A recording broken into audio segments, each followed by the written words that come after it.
Welcome back to another Tower of God video, guys. This time, we're going to cover the entire third part of the Hell Train mega arc called the Floor of Death storyline. As always, if you've missed out on our previous videos covering this magnificent saga, feel free to check them out. Now, without getting off the rails, let's chug along to today's video. Just a quick heads up here, guys, that the Hell Train arc so far has been very inconsistent with how they spell some characters' words and misspell them a lot. I hope that doesn't affect you guys too much. Now with that out of the way, let's chug along to today's video. Our story begins right where we left off, as Bomb and his allies have successfully escaped the boiling liquid from the stadium where the Hell Train's conductor's special game was just held. More interestingly, Bomb has finally had his long-awaited reunion with Princess Yuri Ha-Jihad. She hugs him tightly the moment she gets a chance, as Bomb's whole team wonders who this girl is. As you'd expect, Rat gets all abrasive and demands to know who Yuri is. On the other hand, Kun has a clue about her identity, and Bomb immediately confirms it. What surprises Kun, however, is the fact that Yuri, a high ranker, was able to board the Hell Train, and when he asks her about it, she simply tells the blue-haired boy that she has her ways. Yuri then expresses how happy she is that Bomb was able to find good companions during his journey. On a side note, Rak tries to start some smoke with Yuri, as he tries to insist that he's the leader of Bomb's whole team. But Kun gives him a right old smack to the face to make him shut his mouth. Afterwards, Kun tells him that he better watch what he says in front of Yuri because she's no ordinary regular. As Kun reminds us, Yuri is an absolute beast even among other princesses of Jihad. After all, Yuri is the only one who currently possesses two of the powerful weapons called the 13 Months. Kun goes on to give us an exposition dump about Yuri's whole deal. Not only does she come from the Ha family, but she also strongly inherited the bloodline of Yuren Ha, one of the 10 lords. On top of that, Yuri was able to rapidly become a high ranker. And if that wasn't enough, Kun informs Rak that she has a reputation for being a hothead. So much so that she has a reputation for ignoring Jihad's direct orders whenever she feels like it. The rest of Bomb's companions look on and can't believe that someone as famous as Yuri is affiliated with Bomb. Shortly after, Bomb and Yuri catch up. Bomb tells her that he had met Yurik Mazzino before and how incredible he thinks the guy is. This prompts Yuri to tell Bomb that Yurik probably likes him, since the man talked to him about stuff like what was outside the tower and babies. Their conversation takes a serious turn, however, when Yuri asks Bomb why he entered Fug. In reply, Bomb tells her that all the news about his death was an exaggeration that the organization fabricated to take him away. While this is happening, Evan approaches Hwaryun and remembers that she's the same girl he saw back when he met with Han Sun-yu the day that Bomb disappeared from the test floor. Evan correctly guesses that Hwaryun is serving as Bomb's navigator. But there's still one question left: her motives. So he asks the red-haired girl what she wants from all of this, to which Hwaryun says that she didn't create any path for Bomb to take. In truth, Bomb is walking along his own path, and it's something that a navigator could never create. Still, Evan tries to get to the bottom of things. So he asks her what's at the end of Bomb's path: destruction or revenge. In addition to that, Evan warns her that regardless of her motives, Hwaryun and whoever she's working with would be all finished if Yuri found out about this. According to him, Yuri only has one path: to destroy and take vengeance against Fug. And when Evan asks her if she wants that to happen, Hwaryun honestly says that she's not sure, because to her, it might also be better if other people were given the right to make their own choices instead of, being forced to become a Slayer candidate like Bomb. Hwaryun ends their talk and walks away, but not before telling Evan that this is a completely new path that they're treading. According to her, none of them have the right to make the choices here. It's up to Bomb to decide everything. Meanwhile, somewhere deep inside the Hell Train, we find out that Yura has safely transported her entire team with the help of her magical luggage. Even the Traveler is impressed with the tool, since it managed to teleport them safely by simply entering their drop zone's coordinates. Yura then releases the last two passengers inside her luggage, which are revealed to be none other than Rachel and Joaquin. Unsurprisingly, it doesn't even take Rachel a minute to activate scumbag mode and make moves that would force Joaquin to work for her. Hey, at least she's not being completely useless right now. As such, Rachel tells Joaquin to be her sword. In other words, become her servant as a means of repaying her for saving his life. To make the pot sweeter, she convinces the former Fug Slayer to agree to this deal in exchange for letting Joaquin locate his clones with the help of Emily. And being the presumptuous strumpet that she is, Rachel doesn't even wait for Joaquin's answer. She just assumes that he's working for her now, as she tells him to go to the Floor of Death with them to bring her a thorn that she could use. Back at Yuri's location, Bomb has just gotten her up to speed with everything that has happened since they last saw each other. Yuri takes special issue with Han Sun-yu when she learns that he played a part in Bomb's abduction.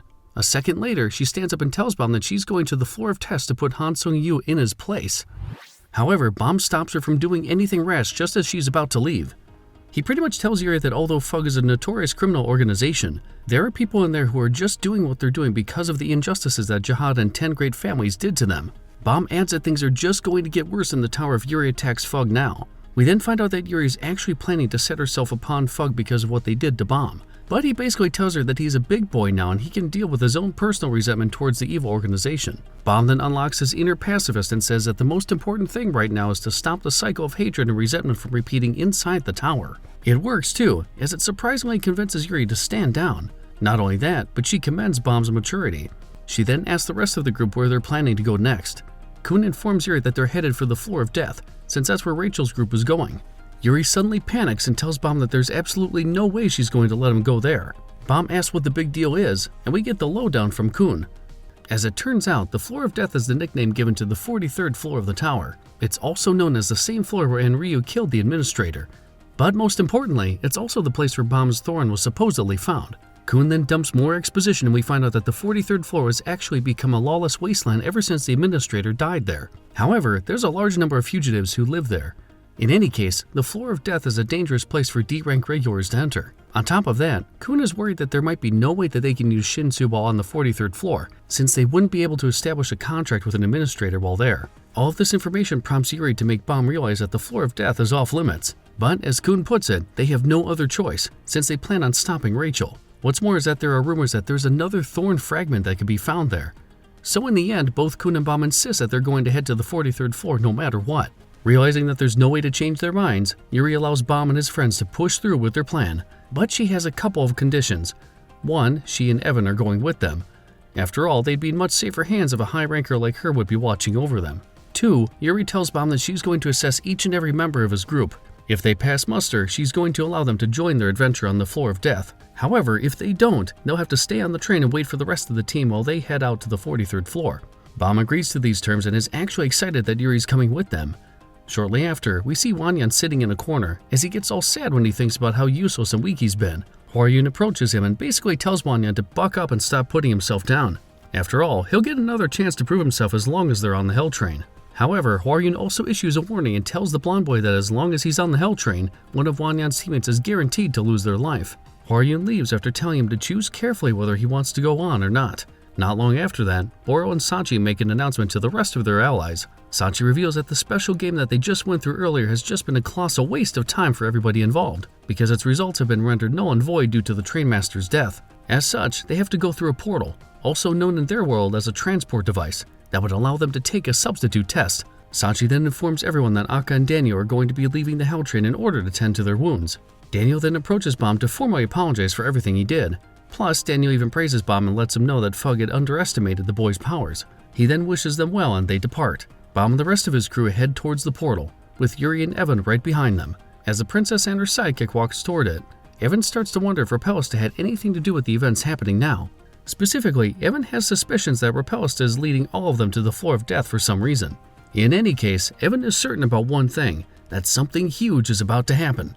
Not long after, we find that Bomb and his allies have encountered the 38th floor's test opponent, a crocodilian giant called the Grey Guardian. Everyone joins forces to fight the creature, as Yuri hangs back with Evan to each of their skills. Yuri and Evan note that Sachi is a shoo-in to join them on the 43rd floor, given that he's one of the top 3 D-rank regulars. More importantly, Sachi has a talent for using his skills that could restrain their opponents. What's more curious is when we find out that Barrow isn't as average as she seems.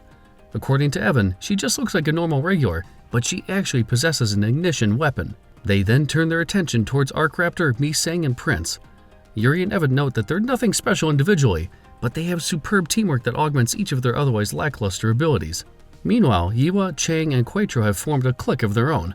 Yuri makes a mental note and tells herself that Yiwa's powers would be an ace up their sleeve. On the other hand, she's more curious about Chang and wonders why he's hiding his powers. Lastly, Yuri and Evan turn towards Bomb's original teammate above him, Kun, and Rak. She comments that they're basically a big 3, meaning that they each have outstanding skills. But when put together, this trio could contend with the best of them out there. At that moment, Sachi takes point and tells Bomb to finish off the Grey Guardian, which he does so with a well-placed Shinsu blast. And according to Yuri, Bomb's individual skill makes him the first option of their team. But as Evan puts it, combining Bomb's strength with his best buds allows him to perform at maximum capacity. They've got perfect team chemistry, to simply put it. Suffice it to say that Yuri has taken the role of head coach at this point. And although she's impressed with Bomb's performance, she can't help but think that it's going to be hard to find a suitable matchup for him that would properly test his abilities. However, her assistant Evan tells Yuri that he may have found someone that could fill that role. According to him, there's some kind of leader at the next station that would prove to be a perfect test to see if Bomb is ready to go to the floor of death. But as you'd expect, Evan has some misgivings about this, as he tells Yuri that the boys might end up getting hurt if they throw them off the deep end too early. That's because the next station is far too dangerous, according to him. While all this is happening, we get a glimpse at what exactly is at the Hell Train's next stop, located on the 39th floor of the tower, also known as the Name Hunt Station. Here, we see a bunch of floating pillars that also serve as a battlefield. We find out that Run, Shia, Novik, and Dan have just finished defeating a bunch of other random regulars. A voice announces that Novik's team are victorious. Unknown to them, Anak and Dorsey and the rest of Team Shibisu have been keeping an eye on the rest of their allies. And Dorsey notes that this place is about to get noisy after realizing that Novik's crew has finally arrived. Meanwhile, Run is characteristically annoyed that their names are being announced all over the place. He thinks something fishy is going on and starts to get paranoid. This prompts him to tell the rest of his team to turn back. However, Novik tells him that there's no way they could do it even if they wanted to. Dan adds that it's because some big shot on the 39th floor closed off the only exit that would allow them to retreat after the other regulars that they arrived with started making a fuss. We then see a large group of random regulars behind Novik's team, the same people who caused their exit to be corded off. Run wonders if he should just take out these weak-sauce D-rank regulars, but Dan successfully prevents him from doing so. They instead go forward, as another floating platform descends in front of them to reveal another batch of opponents. Another battle begins, while Shibisu and Dorsey watch Novik's team from afar.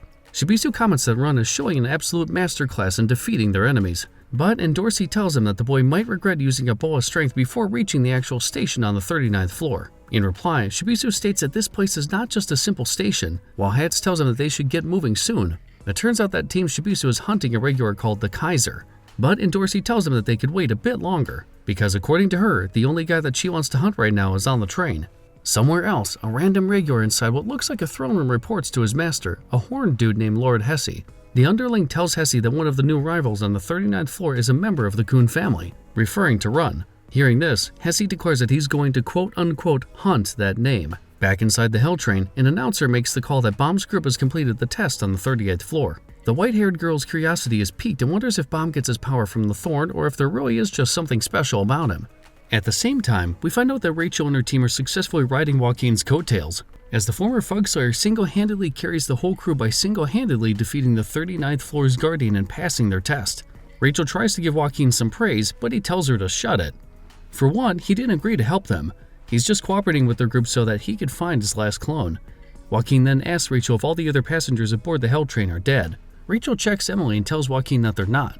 In reply, Joaquin urges his hangers-on to head for the location of the other passengers, but Rachel tells him to calm down and be patient because she has a plan. Meanwhile, back at Bomb's group, Yuri makes the formal announcement about her plan to join their group on the floor of death. Upon hearing this, Sachi and Boro express their concerns about the group's intention to go there, but Kun tells the two that they're going to hunt down Rachel. In addition to that, Kun informs the two guys that anyone in their group is welcome to stay on the train if they don't feel like they could handle what the floor of death has in store for them. Yuri makes the same announcement to the rest of the group, and to her surprise, almost everyone expresses their intention to join in on this quest. Yuri then explains what happens in the Hell Train's next stop. It's called the Name Hunt Station, and their main mission would be to steal the name of someone named Kaiser. Sachi recognizes who this Kaiser is and explains to the rest of the team that Kaiser is also one of the 3 strongest D-rank regulars around. On top of that, Kaiser's been ruling the Name Hunt Station for over 1,000 years now and has a reputation for stealing people's names the moment they arrive there. We then get the lowdown on this whole name hunt thing. As Sachi explains it, you can take the identity of anyone you defeat at the Name Hunt Station. Aside from that, you also pretty much assume their identity and get access to all of their assets. This rule only applies inside the Name Hunt Station, and not even members of the 10 great families are exempt from this. Evan then goes on to explain that Kaiser is a veteran warlord who has never had his name stolen in over 1,000 years. Although a legit ranker would consider Kaiser to be nothing more like a pathetic old student, he's the toughest opponent that Bomb and his other D-rank regular friends will have to face up to this point. Boro adds that they only have 2 days to steal Kaiser's name once they arrive at the station. If they do that, they pass the test. Lastly, Evan warns them that Kaiser also has henchmen working for him, and if they're not careful, they could end up losing their names, their tickets, and ultimately get stranded at the station. Later, Bomb, Kun, and Rack are resting in one of the rooms aboard the Hell Train. Kun can only hope that Kaiser is not as much of a psycho as Joaquin. Meanwhile, Bomb tells him that he thinks he's forgetting something. He then remembers that he promised the God of Guardians that he'll come back to the rice pod to continue his training. So he makes his way there to find an annoyed God of Guardians chastising him for his tardiness. Back on the 39th floor, Novik and his team come face to face with Hesse. The tall, muscular goon addresses Run and demands the boy to give him his name. A short flashback shows Kun protesting against Bomb's decision to head over to the rice pod to continue his training, for fear that he might not make it in time to get off the train when they get to the Name Hunt Station. But Bomb promises him that he'll find a way to fit everything into his schedule. Back on the 39th floor, Ron loses his cool when he hears Hesse call him a kid. Dan and Shia desperately call for him to get a grip, but it's too late. Ron rushes toward Hesse and attacks him with lightning, all the while having a tantrum about being called, well, a kid. However, Ron soon finds out that Hesse is unscathed by his electricity. That's because Hesse is a literal dirtbag. That is to say, his body is made out of literal dirt, which can't conduct electricity. Hesse then goes on to explain the full specs of his abilities, not to mention that he's also known as Hesse the Dirt Man. Aside from that, he also refers to himself as one of the 10 bosses at the Name Hunt Station. And just to prove he's not just blowing smoke out of his butt, he calls in his underling to show Ron and his team a list of all the names he's stolen in the past from the other regulars he had encountered on this floor. Ron's main takeaway from Hesse's monologue is the fact that he's hunting names. And since he has no idea what this means, the boy asks Hesse what this entails. In response, Hesse wonders why their light bearer didn't explain this to them prior to reaching the 39th floor. Shia says she's on strike because nobody's paying for her services. Fair play to Hesse though, as he entertains Ron's question and tells his subordinate, who we find out is named Chagrinsky, to give their opponents an introduction to the Name Hunt Station. Chagrinsky explains the rules of the place, and it's pretty much the same thing that we already heard from Yuri earlier. However, we also find out a few other fun facts from Chagrinsky. One, it's revealed that the Name Hunt Station was a place created to commemorate the bet between the 10 great families and the floor's natives when they put their names on the line. Furthermore, we find out that people who have had their names stolen at the station are also allowed to reclaim it by defeating whoever got their name. In addition to that, Chagrinsky explains that this place is divided into 3 sections. There's the festival field, which also happens to be Kaiser's chamber. Then there's an apartment complex where all the named regulars stay. Lastly, there's the place they're currently at right now, which happens to be a much smaller apartment complex where the unnamed, the regulars who have had their names stolen, stay. Chagrinsky then tells Ron and his team that the 10 bosses are people who have stolen the most names on this floor, and Kaiser has stolen the most of them, making him the commander of the whole station. As Chagrinsky puts it, Kaiser only comes out of his chambers when the train arrives at the station. After his lecture, Ron actually praises Chagrinsky for doing more for his team than Shia, their own light bearer, has ever done. Afterwards, Hesse threatens Ron and tries to force him to hand over his name. Ron then gets all angsty and does a speech about how it's pathetic that people are trying to steal others' names in this place. While doing so, Dan notices him pulling out one of his lightning pills and eating it. Ron then ends his monologue. Now jacked up on his lightning pill, he then attacks Hesse to teach him a lesson not to steal other people's names. He opens with a lightning attack before barraging his opponent with close quarter strikes. Hesse notices Ron's speed before getting knocked a short distance away. When he recovers, Hesse notices Ron charging a lightning ball on his fingers. But, as already established, electricity doesn't work on this dirt man. On the sidelines, Novik surmises that Chagrinsky advised his boss to tire out Ron, knowing that the boy has low endurance. Meanwhile, Ron has another tantrum, as he yells at Hesse to stop calling him a kid. His lightning attacks turn out as you'd expect. It doesn't affect Hesse one bit. Shia asks Novik if they should help their teammate, but he tells her to hang back and just let Ron do his thing. Novik tells the rest of the team that Ron has been training hard all this time and he's confident that he could defeat Hesse. Ron then pulls out a classic shonen line, as he tells Hesse that he's about to bust out a new technique he's been working on. He then explains how this new technique works in full detail. It turns out that Ron has learned how to gather his Shinsu for several bangs instead of a single one. It culminates with Ron unleashing a new ability called Machine-style Shinsu Manipulation Skill, Grand Electrica Pearl. Hesse sees a giant Shinsu wave coming his way and starts to think that he can't withstand it. And just to make sure that Hesse couldn't defend himself, Ron follows it up with Machine-style Lightning Spear, Grand, a massive sword of light, Espada de Luz. When the techniques hit, Hesse can only scream that Ron is too big for him to handle. Hesse is sent flying. And to keep things short, Ron wins their duel, while not a single trace of Hesse's body is left after eating up the boy's powerful attack. Back at the apartment complex where the named regulars are staying, Shibisu and Endorsi commend Ron's performance. Somewhere else, at a place called the Grand Gallery, a random underling reports to Kaiser that Hesse is lost to someone from the Kuhn family after he tried to steal their name. We then instantly find out that this is no ordinary subordinate, as it turns out that this is a woman named Shadow Girl Alphine, who also happens to be one of the 10 bosses of Name Hunt Station. Alphine asks Kaiser what they should do about Ron, but he simply tells her to chill. After all, they still have 2 days before the Hell Train arrives, not to mention that Kaiser believes that each person's name at the Name Hunt Station belongs to him by default. Back at the rice pot, the God of Guardians is forced to give Bomb another crash course when he tells him that he's going to be leaving the Hell Train again in a couple of days. But before doing so, he senses that Bomb has gotten stronger since they last saw each other. Bomb tells the God of Guardians about how he has been loaded with the souls of the people that Joaquin has killed in the past. The God of Guardians is actually surprised to hear this and discover that Bomb didn't succumb to the massive power he suddenly received. He then tells the boy that most people in the tower have fixed limits. On the other hand, Bomb is different. Much like Yurik, Jihad, and the lords of the 10 great families, he's special and has infinite potential. Knowing that, the God of Guardians tells Bomb that he hopes the boy will turn out differently than the so-called kids who ruined the tower. But when Bomb tries to ask him who these kids are, the God of Guardians cuts their conversation short and sends him on another vision quest. In turn, Bomb meets with the presence inside him again, who shocks him when he informs Bomb that he unwittingly devoured countless souls during his fight against Wagnan. Bomb then realizes that the giant light above them are the souls of the people taken out by Wagnan. Back at the Name Hunt station, we find out that Chigrinsky has started working for Novik's team, as they ride on a platform that's headed for the unnamed designated apartment complex. Chigrinsky explains that only named light bearers can control these platforms to transport them from one place to another while at the Name Hunt station. Shortly after, their group reaches their destination. Chigrinsky then explains that 6 unnamed regulars share each room inside this apartment complex. It's a pretty cushy setup though, because the building provides its tenants everything. On the flip side, unnamed regulars are forbidden from leaving the 39th floor. Chigrinsky goes on to tell Run's crew that the unnamed are only allowed to leave if they either reclaim their original name or if they steal another name from someone else. Plus, unnamed regulars are strictly prohibited from using their old names within the whole tower. Chigrinsky dumps more exposition and tells Run and his team how to steal names from other regulars at this station. According to him, you simply need to touch your target on the back for 10 seconds, after which a prompt that the name stealing process has begun appears.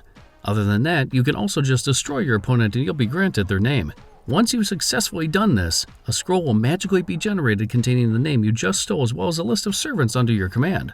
Run and the others ask Chigrinsky what servants are, and we get another explanation about the rules of the station. According to Chigrinsky, servants refer to those who are ruled by the named. This happens when a named grants one of the names they've stolen to an unnamed. In exchange, they become servants and may never refuse any order by their master. In addition to that, servants who become named like this may also create their own servants. To cut this long-winded explanation short, it's a pyramid scheme. In fact, Shia calls it exactly just that. But Chigrinsky continues prattling about the rules of the station and goes on to say that this whole pyramid scheme doesn't just apply within the boundaries of the Name Hunt station. It applies to the entire 39th floor. And the reason that regulars love this system is because it gives them the kind of influence and power that only rankers are given throughout the tower, except it only applies on this floor. All of a sudden, Run and his team realize they're being ambushed when an observer tries to engulf them. Dan tells everybody to run, but Run is too weak to do so after using the lightning pill. So Novik jumps to action and rescues him. He then takes point and tells Shia to locate their enemy. Afterwards, Novik orders Dan to take care of their attacker, and the scout uses his super speed to take out the guy. Next, they spot the wave controller who's been attacking them with the help of Chigrinsky. Novik uses his spear to take out this dude, and when he tries to interrogate him, the random regular just keeps telling him to give him back his name. Chigrinsky then tells everyone to head straight for the unnamed apartment building to avoid any further clashes with other regulars. Once there, Novik's team finally gets some time to rest, and we find out that fighting is forbidden inside this apartment complex. It's a rule that applies to everyone except Kaiser and the 10 bosses. Chigrinsky then serves Novik and the others some water, as Shia asks for another exposition dump about these 10 bosses. Chigrinsky obliges and tells him that they're the regulars who have stolen the most number of names at the station. In addition to that, they're also basically Kaiser's strongest henchmen. Chigrinsky goes on to tell them that gathering the names of the 10 bosses would allow you to face off against Kaiser at an event called the Festival, but that's a feat that has not yet been accomplished in 1,000 years. However, Chigrinsky does inform Novik and the others that another team who arrived this year was able to gain some popularity after hunting down 3 of the 10 bosses, referring to Shibisu's group. Chigrinsky also warns Novik's team that they now have a target on their backs, given that they have Hesse's name. All of a sudden, everyone in the room starts to get drowsy, as we discover that Chigrinsky is actually a weasel who has just roofied the water he served to Novik and his friends. They pass out, and Chigrinsky reveals his master plan: to steal Hesse's name along with the names of each and every one on Team Novik. The manhwa then takes another turn towards the uncomfortable when Chigrinsky decides to target Shia first. In the creepiest way possible, he places his hands on the unconscious rabbit girl's back and starts the name-stealing process, all the while salivating over the idea of what he's going to do to her and the rest of Novik's team once he makes them his servants. Thankfully, Hats arrives just in the nick of time to hack this creepy pervert to pieces before he could steal Shia's name. Not long after, Run wakes up to see that Shibisu has also arrived on the scene. He greets Run and asks him to help them clean up the mess left after Hats chopped up Chigrinsky. One by one, members of Novik's team start to wake up. Each of them is understandably ashamed that a low-level thug like Chigrinsky got the jump on them earlier, but they ultimately get over it, especially when Shibisu starts talking about more important matters. Mainly, he asks them if Kun and the others are on the Hell Train right now, to which he finds out that they're on their way to the Name Hunt station as well. Novik then asks what Shibisu and his team are doing in this place, since he's sure he's heard that they weren't riding the Hell Train. In reply, Shibisu tells him that something complicated came up. Somewhere else, Dorsey and a sleeping Lori attack an army of goons who are all dressed the same. Suffice it to say that the Jihad Princess makes easy work of these regulars and even manages to use Lori as a weapon that she hurls around. We then find out that these uniformed thugs are all working for an octopus lady named Mart, who also happens to be one of the station's 10 bosses. As usual, Endorsi doesn't fail to throw shade at her enemies when she sees Mart and her underlings in front of her. To Endorsi, this whole 10 bosses deal is just a poor imitation of the 10 great families. The uniformed thugs try to step up to her when she mocks Mart, but Endorsi immediately shuts them up with one of her attacks. It only takes a few seconds before the Princess of Jihad starts lunging at the horde of unnamed regulars under Mart's command, taking out scores of them in a single swoop. Back at the apartment, Shibisu explains that the complication that his team has experienced has something to do with the neck. According to him, climbing the towers become more and more difficult with her around. This mainly stems from the fact that she's not a legitimate Jihad princess, and news of it came out when she faced Lo Po Bia Ren in the past. Ren then informed the Lo Po Bia family about this, who in turn escalated the issue to Jihad. One silver lining, though, is that the Jihad family itself still hasn't made a move against Anak. However, they have taken umbrage with the fact that Endorsi has helped Anak. Shibisu adds that the whole Jihad Princess system is a cutthroat one where you have to keep competing for your spot even after you've been inducted to the exclusive group. To make matters worse, Shibisu and his team have encountered a couple of other D-rank Jihad princesses recently named Shalile and Lalile, twins who unfortunately also belong to the Lo Po Bia family. These two girls have their sights set on Endorsi and are doing everything they can to stop their teammate from climbing the tower. Shibisu speculates that stripping Endorsi of her title as a Princess of Jihad would be difficult in any case, but since Anak isn't really part of this group, her survival is at a risk. We then find out that Lalile Jihad contacted Team Shibisu and made a deal with them not too long ago. At the time, she told them that if Team Shibisu could take out Kaiser, the Lo Po Bia family would leave Anak alone. To sweeten the pot, the twins even promised them that they're going to hand over Ren if they did this. In the end, Endorsi agreed to this proposal. More interestingly, Shibisu tells Novik and the others that he and his crew actually found a secret hidden on the station. Back to Endorsi, we find out that she's taken out each and every one of Mart's unnamed goons. We then find out the same secret that Shibisu was referring to. As it turns out, Name Hunt Station has a reputation for being a famous regular disposal facility among the 10 great families. Simply put, the 10 great families send their unwanted members to this place by promising them great benefits if they manage to take out Kaiser. However, doing that is a near impossible task. Long story short, it's a rigged game that anyone participating in is bound to lose. As for the 10 bosses, well, they're pretty much the 10 great families' dogs. They're paid to steal the names of the members that they don't want anymore. After hearing everything Endorsi had to say, Mart gets all aggressive and starts to strangle Lori with her tentacles. In answer, Endorsi stabs her in the throat with her needle. However, it's not enough to instantly take out Mart. We then find out that the reason this octopus lady has been so successful at this station is because even though she lacks any combat skills, her tentacles allow her to more easily steal names from other regulars. But all this amounts to nothing when Endorsi summons Bong Bong and unleashes a mere 10% of its output to blast away Mart's tentacles and flatline the octopus lady. Their fight ends and Endorsi gripes that she still doesn't have a name right now, given her previous run-in with Kaiser. With that, there are only 5 bosses remaining at the Name Hunt Station. Back at Novik's location, he asks Shibisu if they're planning on slaying the 10 bosses and stealing Kaiser's name. In reply, Shibisu says it's not going to be easy. He then gives us a crash course on Kaiser, where we find out that even Shibisu has no clue about the man's identity. All he could speculate is that someone else must have given Kaiser the order to settle at Name Hunt Station and turn it into his own little kingdom. We then get the big reveal that Endorsi had actually come face to face with Kaiser before. Back then, Kaiser invited the princess to visit his residence and challenged her to a duel. The prize would be, of course, their names. According to Shibisu, Endorsi put her real name at stake during this encounter, since the Jihad name can't be stolen even at Name Hunt Station. But here's the thing, Endorsi lost that duel and she's currently an unnamed regular. Somewhere else, Kun is setting aside the supplies they're going to need once they reach the 39th floor. He wonders if Bam will make it in time for them to get off the train and hunt down Kaiser. As if on cue, Bam goes into their room after coming from the rice pot. Kun notices that he's become rather quiet, but Bam simply tells his best friend that he's tired. In any case, he's ready for their upcoming mission.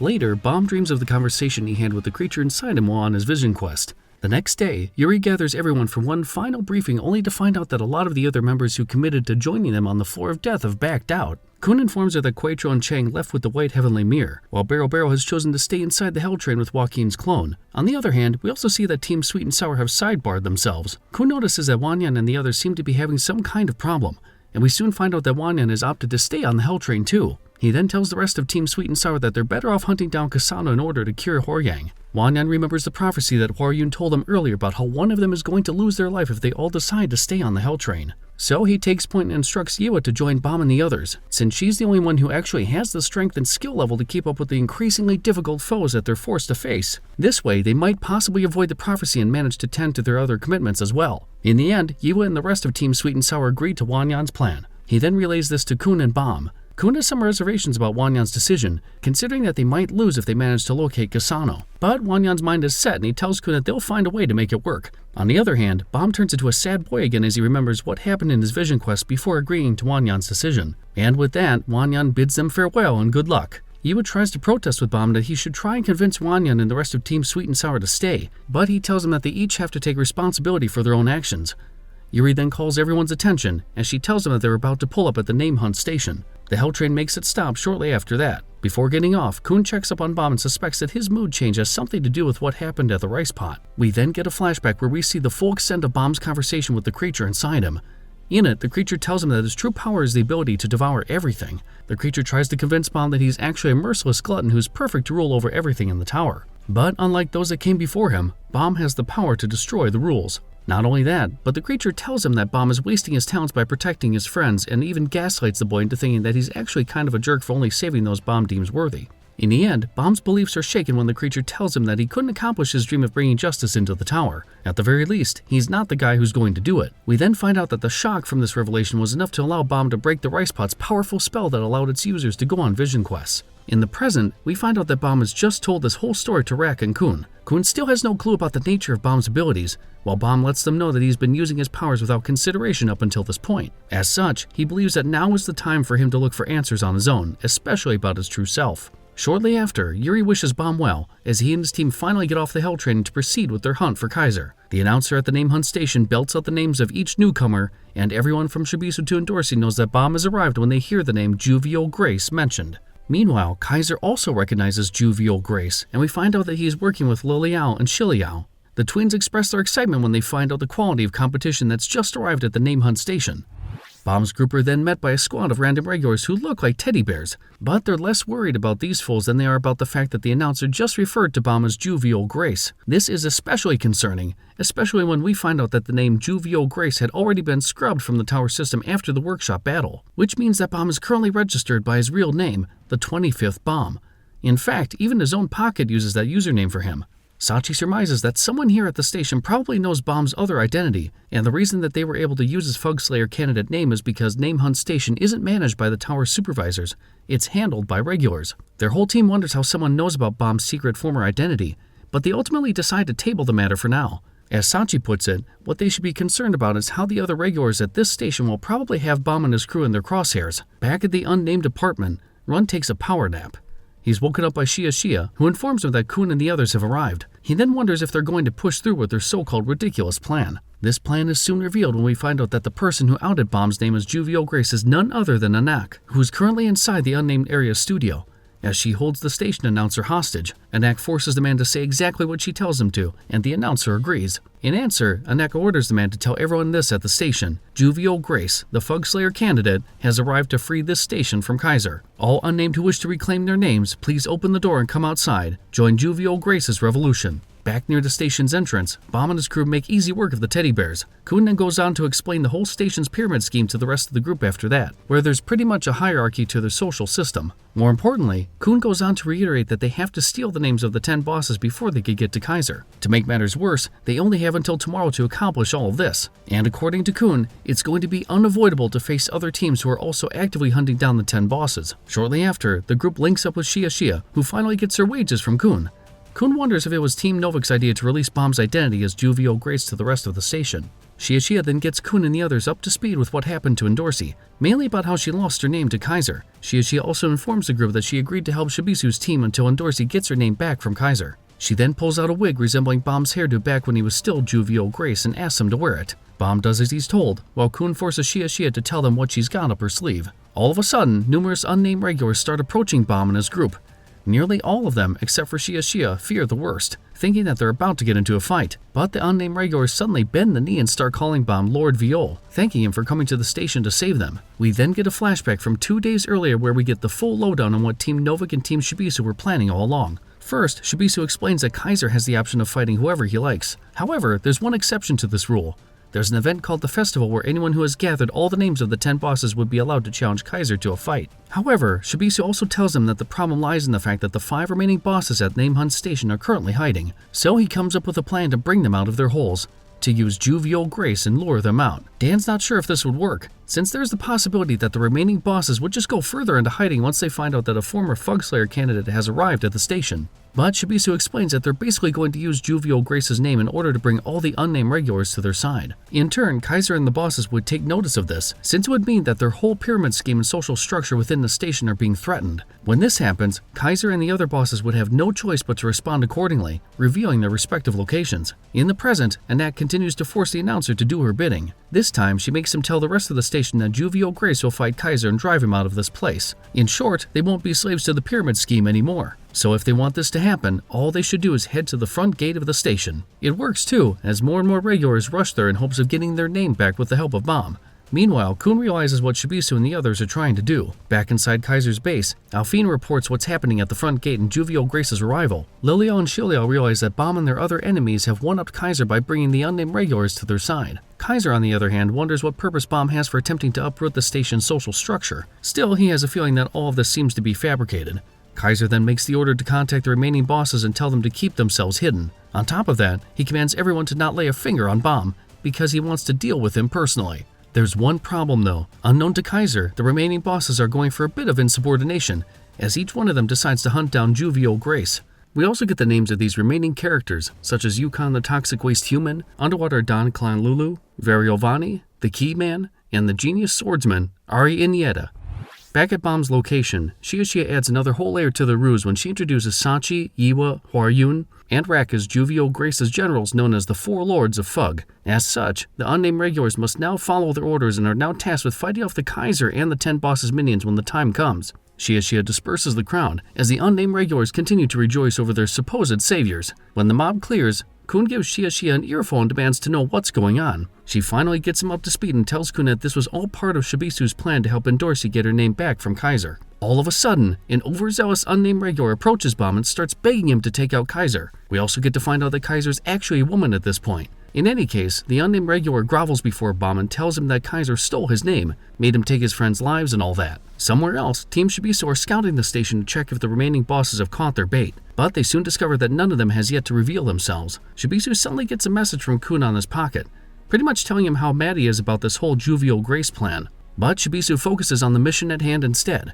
He wonders if their plan failed, but he's pretty sure that there's a huge chance that Kaiser's probably going to personally deal with Bomb. Back near the front gate of the station, the random unnamed regular continues to plead with Bomb, which prompts Kun to step up and shove the guy away. Kun then berates the dude and tells him that Jovial Grace isn't here for them. If he wants to get his name back, then he should do it himself instead of relying on Jovial Grace. Their conversation is cut short when none other than Kaiser herself appears in front of them. After a brief introduction, she asks Bomb what he's trying to accomplish by disrupting the station's social hierarchy, especially considering that he's a Slayer candidate who would otherwise not bother with these things. At the same time, Team Shibisu receives a message from Shia informing them that Kaiser has appeared. This prompts Shibisu to announce that he and his crew are going for Plan B. All of a sudden, the random unnamed regular tries to attack Kaiser, and it's here we find out that there's more red tape to go through before you could put hands on her. As it turns out, the administrator has installed a rule where you'd end up completely vanishing out of existence if you try to hurt Kaiser without gathering the names of the 10 bosses or without her issuing you a formal challenge. This is exactly what happens to the random unnamed regular when he tries to strike her. Kaiser then turns to Bomb and his friends to pretty much tell them that it's their lucky day, since they don't have to wait for the festival to fight her anymore. That's because Kaiser personally challenges Bomb to a duel, meaning they do not have to go through all that red tape anymore. To her, defeating a Fug Slayer candidate like Jovial Grace would be a humiliating blow to Fug, so she tries to attack Bomb right after issuing her challenge. He dodges it and Kun realizes that Kaiser isn't using Shinsu at all. He then informs Bomb that Kaiser possesses an invisible inventory, which is exactly as it sounds. She possesses a weapon rack that allows her to hide her weapons and attacks from the naked eye. In fact, Kun only found out about this when he scanned Kaiser with his lighthouse. Bomb barely manages another salvo of Kaiser's invisible weapons and tells Kun that he can sense Kaiser's attacks even though he can't see them. So he's all good tussling with this station's ruler. Bomb sets up his own offense, knowing that he has to get the jump on Kaiser to increase his chances of winning this duel. So he summons an impressive number of bangs toward her way, 7 of them to be more specific. He manages to hit Kaiser dead on, but here's the thing, it doesn't affect her one bit. That's because they all soon discover that she also possesses an armor inventory. Now, what you should know about armor inventories is that they're high-ticket items that ordinary D-rank regulars can't just simply get their hands on. This makes Kun think that there are only 2 ways that Kaiser has come into possession of these powerful tools. One, it's either she raided the treasure house of the 10 great families, but according to him, no one other than Kun himself would be crazy enough to do something like that. so he surmises that the only reason Kaiser was able to obtain an armor inventory is because the 10 great families granted it to her. That's not too far-fetched either, considering that the Name Hunt station is working closely with the families. And still, it doesn't explain how she's been able to hold on to power at this station for 1,000 years, or how she managed to defeat Dorsey in a duel. All this makes Kun believe that Kaiser is most definitely hiding a big secret. Meanwhile, in the middle of the battlefield, Bomb summons his Thorn. And even though he admits he's not fighting for the unnamed regulars of Name Hunt Station, he's sure that he can't let someone as powerful and evil as Kaiser to just keep prancing around this place, so he tells her that he's going to take her name. On the other end of the battlefield, Kaiser wonders what kind of weapon Bomb has summoned. Still, she ignores it in the end and decides to go for another blow. This time, however, a bright pink light suddenly appears before her attack reaches Bomb. We then find out that it's Dorsey, who has just blocked Kaiser's strike and has appeared right in front of Bomb. She happily greets him before turning to Kaiser and expressing how displeased she is that she disobeyed Dorsey. According to the princess, she told Kaiser not to fight anyone until she lost to her. When Kaiser asks Dorsey how she knows Bomb, she straight up declares that they're a couple. Dorsey then grabs Bomb and we find out what Team Shibisu's plan B is. As Dorsey puts it, everything that has happened up to this point was all part of their scheme, because now Kaiser has put up a formal challenge against Bomb, which means that Dorsey and Team Shibisu don't have to worry about collecting the remaining bosses' names. Kaiser realizes she fell for their trap, as Dorsey whisks away Bomb after telling their enemy to meet them tomorrow night at 8 at the gallery, where she and Kaiser could have their rematch. And with that, Dorsey teleports Bomb and her other allies away, leaving Kaiser alone at the station's front gate. From a distance, Rax sees the arrow of light Dorsey created to transport Bomb and the others. He suddenly spots Inieta walking towards him, who greets Rax and calls him an alligator. Meanwhile, Dorsey, Bomb, and the others arrive in one of the rooms at the named regulars' apartment complex where they finally get to reunite with Shibisu and their old friends. Kun wastes no second to give Shibisu a brotherly beating after the stunt he pulled off with this whole jovial grace business. Afterwards, Shibisu and his team debrief Kun about their current predicament, particularly about Dorsey losing her name to Kaiser. All in all, Shibisu reveals that his master plan involves having Bomb defeat Kaiser, and then giving her name to Dorsey, effectively also restoring Dorsey's identity. In the middle of this meeting, Dorsey asks Kun if she could get a minute alone with Bomb. Kun protests, but Dorsey doesn't care about what Kun thinks, so he ends up letting the two go, but not before telling Dorsey to be more careful, since it's her recklessness that's given her team problems. We then find out that there have been tons of recent cases where princesses from the 10 great families are getting taken out unnoticed. This stems from the fact that there are a lot of people out there who don't want to see these women become rankers for fear that they could make the families that they belong to stronger. Shibisu knows about this too, and that's exactly why he's dead set on getting Dorsey her name back. According to him, the 10 great families would order her to step down from her position as a princess if they found out that she lost her name. Ultimately, this amounts to a death sentence. Kun agrees with Shibisu, but here's the kicker. As much as he'd love to help Shibisu and their old friends, Kun tells Shibisu that he and Bomb also need Kaiser's name for themselves in order to continue hunting down Rachel on the floor of death. As such, Kun becomes the bearer of bad news when he tells that right now, his team and Team Shibisu aren't companions, they're competitors. Back at Rax's location, he wonders who this white-haired boy is. The unnamed regulars following Rax inform him that it's Inieta, the strongest of the 10 bosses. This actually makes Rax look forward to tussling with the guy even more. So he tells the unnamed regulars to get out of there while he deals with this dude. The regulars thank Rax before setting off, while Inieta runs his mouth and starts talking trash. Rax tells him to shut his mouth and let his game do the talking. A second later, the two warriors clash at close quarters, with Rax parrying Inieta's sword strikes with his spear. In the middle of all this, Rax notices that Inieta's sword seems to have the ability to appear and reappear at will. Meanwhile, Hong and Yiwa are surrounded by another group of unnamed regulars who have started following them. Hong expresses how weird it is that Yiwa is helping these unnamed regulars, considering that she's from one of the 10 great families and Name Hunt Station is basically their disposal unit. In answer, Yiwa tells Hong to not worry about it, because even though she's from the Yiwa family, she thinks it's more important to face the truth. Hong praises her for it, and their conversation moves toward why Hong is such a stan about Yura. Hong pretty much admits that he is a white knight, but he also has another reason for trying to save Yura. Before he could reveal it though, they hear a loud explosion from Rax's location. Yiwa and Hong rush towards it in spite of Boro's protests to the contrary. At Rax's location, we see that Inieta has managed to land a clean slash across the alligator man's face. Back at the named apartment, Dorsey has taken Bomb to her room. Bomb asks her if she really got her name stolen, to which she says yes. As she puts it, she and Kaiser had no difference in skill level. However, Kaiser got the jump on her because of a power that Dorsey was not aware of at the time. We do find out that whatever these powers are, Dorsey says that it makes Kaiser unbeatable at Name Hunt Station. But Bomb tries to ask her what Kaiser's abilities are, and Dorsey just teases him and tells Bomb that she'll only reveal it if he decides to help her. On the other hand, Endorsi does reveal another big secret about Kaiser. She tells Bomb that Kaiser belongs to one of the 10 great families. On top of that, she was in line to become a princess of Jihad, but it got cancelled for some reason. This then led Kaiser to coming and ruling over Name Hunt Station 1,000 years ago. Endorsi then flirts with our boy and tempts him into helping her get her name back from Kaiser, but Bomb also reveals that he can't do that. Outside her room, Shibisu tries to reason with Kun to hand over Kaiser's name to Endorsi once Bomb defeats her, but it falls on deaf ears as Kun basically declares war between their two teams. Kun then says this meeting is over and tries to leave the room, but Hats blocks his path and challenges their old friend to a fight. Meanwhile, Bomb explains to Endorsi that he plans on using Kaiser's name to be able to eventually get to the floor of death and follow Rachel. Of course, Endorsi doesn't take this well, as she notices that Bomb is being all stupid and pigwit by that blonde scumbag again. Realizing that there's no way Bomb's going to agree to help her get her name back, Endorsi firmly places her palm on Bomb's back and tells him that she's going to make him her servant by force. Nearby, Hats and Kun square up to each other. Kun tries to avoid getting into a tussle with his old ally, but Hats makes a point.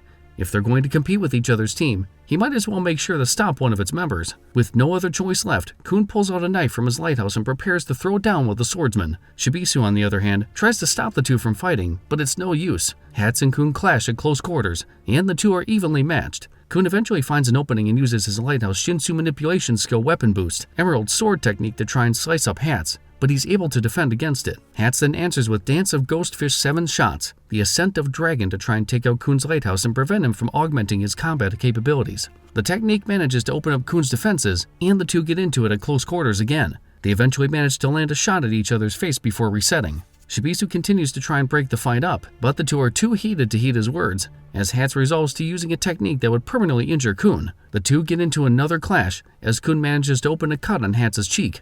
On the other hand, Hats is able to wound Kun's left arm. They then decide to end their duel, as Kun leaves the room after telling Shibisu and Hats that he's not going to let anyone use Bomb for their own purposes anymore. Outside, Shia tells Kun that Bomb is with Endorsi inside her room.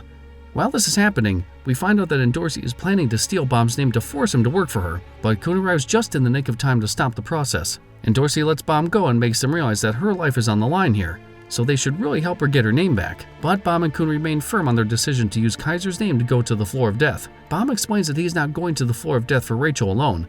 He's actually on his own soul-searching mission to find out his origins and the nature of his thorn. After that, Bomb promises Endorsi that they're going to find a way to both save her and accomplish his own mission. Endorsi begrudgingly agrees and tells Bomb to make a decision by tomorrow.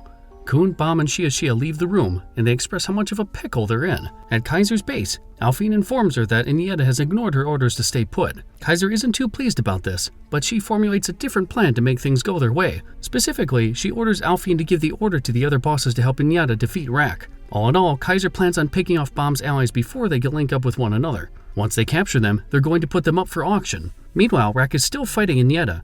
He notices he's in a serious predicament right now, given that Rak is unable to see Inieta's sword strikes. Rak continues to assess the battlefield and knows that he has no answer for Inieta's ability to seemingly change the trajectory of his sword at will. But as if on cue, Hong and Yua arrive on the scene to provide him with some much-needed backup. Back at Shibisu's apartment, he and Hats discuss Kun's decision to not help Endorsi. Hats is understandably sour about all this, considering that Endorsi is Bomb and Kun's friend. However, Shibisu makes him realize that they're actually in the wrong here too. As he puts it, they shouldn't have used Bomb's reputation as jovial grace to help their team. Back on the battlefield, Yua and Hong blast Inieta with their powers. Unsurprisingly, Rak isn't too happy that he got some help, so he berates his two allies and tells them to get the heck out of there while he deals with Inieta alone. However, they suddenly notice that Inieta is unharmed by Hong and Yua's joint attack. Inieta notices that Yua could be a problem for him, so he decides to take her out first. This prompts Hong to go full White Knight and defend Yua by himself. Inieta then spots that Hong is wielding an ignition weapon as the guy rushes towards him. Not too far away, Huaryun and her detachment of unnamed regulars hear the battle going on from a distance. A random unnamed regular informs her about this, to which she says it's the same exact reason why she led them all as far away from that place as possible. In other words, she is not touching that fight with a 10-foot pole, and if the other unnamed regulars want to live, they should just follow her and stop paying attention to that duel. Somewhere else, Sachi, Boro, and Cherry La are just walking around Name Hunt Station. Unknown to them, one of the remaining bosses is stalking their group. The only silver lining is that this boss knows that they can't just charge in there willy-nilly knowing that Sachi could be a problem. While in another spot, Dan tries to wake up Run from another one of his power naps. They don't notice that more of Kaiser's men are nearby, as one of them briefs their companions about how they need to hunt down Bomb's allies. On the battlefield, Inieta grabs his gourd and takes a swig of booze. Hong then attacks him, but Inieta casually knocks away his ignition weapon and sends it flying several feet behind him. Inieta counters with a slash of his sword that hits Hong dead on. Hong is only able to turn away and attempt to reach for his sword when Inieta comes up clutch and makes a last-second save to protect him from Inieta's attack. However, Hong is just too slow, as Inieta teleports right beside his ignition weapon and grabs it for himself. To his horror, Inieta is able to properly activate his ignition weapon's ability on the first try, as Hong gets sliced up when he eats the full force of his stolen weapon's technique. Inieta then turns to Inieta and attacks her. She tries to defend herself with her flames, but Inieta is just too good with his new sword and Inieta ends up wounded. A second later, a gigantic fist lands square on his face. When he turns to look who it belongs to, Inieta sees that Rak is transformed into his original size. They go for another clash, but a few moments later, we see that all three of our heroes have been knocked out. Somewhere else, Shia, Kun, and Bomb are on one of the station's floating platforms. Bomb wonders if he made the right decision in refusing to help Dorsey. In reply, Kun drops some truth bombs on his best friend, as he tells Bomb that there's no way he could save everyone. He tells his best friend that Bomb is a human, and that is his power. As such, it's up to him to decide how he should use his tremendous powers. Later, Inieta and the other bosses meet at Kaiser's base. Inieta then surrenders Yiwa, Rak, and Hong to her. But before doing that, Inieta requests if he could keep Rak as his personal servant. Too bad for him though, because Kaiser denies his request after letting him know that these hostages are going up for auction at the festival. Kaiser then tells his underlings that she plans on humiliating Bomb by stealing his name at the festival, and at the same time, she's going to beat Dorsey there too. Kaiser then thinks to herself and reveals that Bomb doesn't even know the slightest idea about how the station works. According to her, there's another ruler in this place and that Bomb's about to discover how terrifying this place really is. Meanwhile, Bomb and the rest of his allies spot smoke coming from the spot where Rak and the others had their fight with Inieta. Sachi's crew is the first one to arrive there only to see that no one is around. A regular called Red Grammon then informs Sachi and Boro that Rak and the others must have been taken to the gallery to be put up for auction at the festival. From there, Red becomes their exposition guy and explains that the festival's auction is an event where the 10 great families pay big bucks to claim other members of their clan who they deem worthy of being saved. The 10 great families' rankers then pretty much become the master of whoever they win at the auction. After hearing this, Sachi calls it what it is: human trafficking. Seconds later, Bomb, Kun, and Shia arrive and get an update about what happened to Rak and the others. Not long after that, they regroup at the apartment where Kun debriefs Sachi and the rest of their allies that their whole group are now going up against Team Shibisu because of the disagreement they had about what to do with Kaiser's name.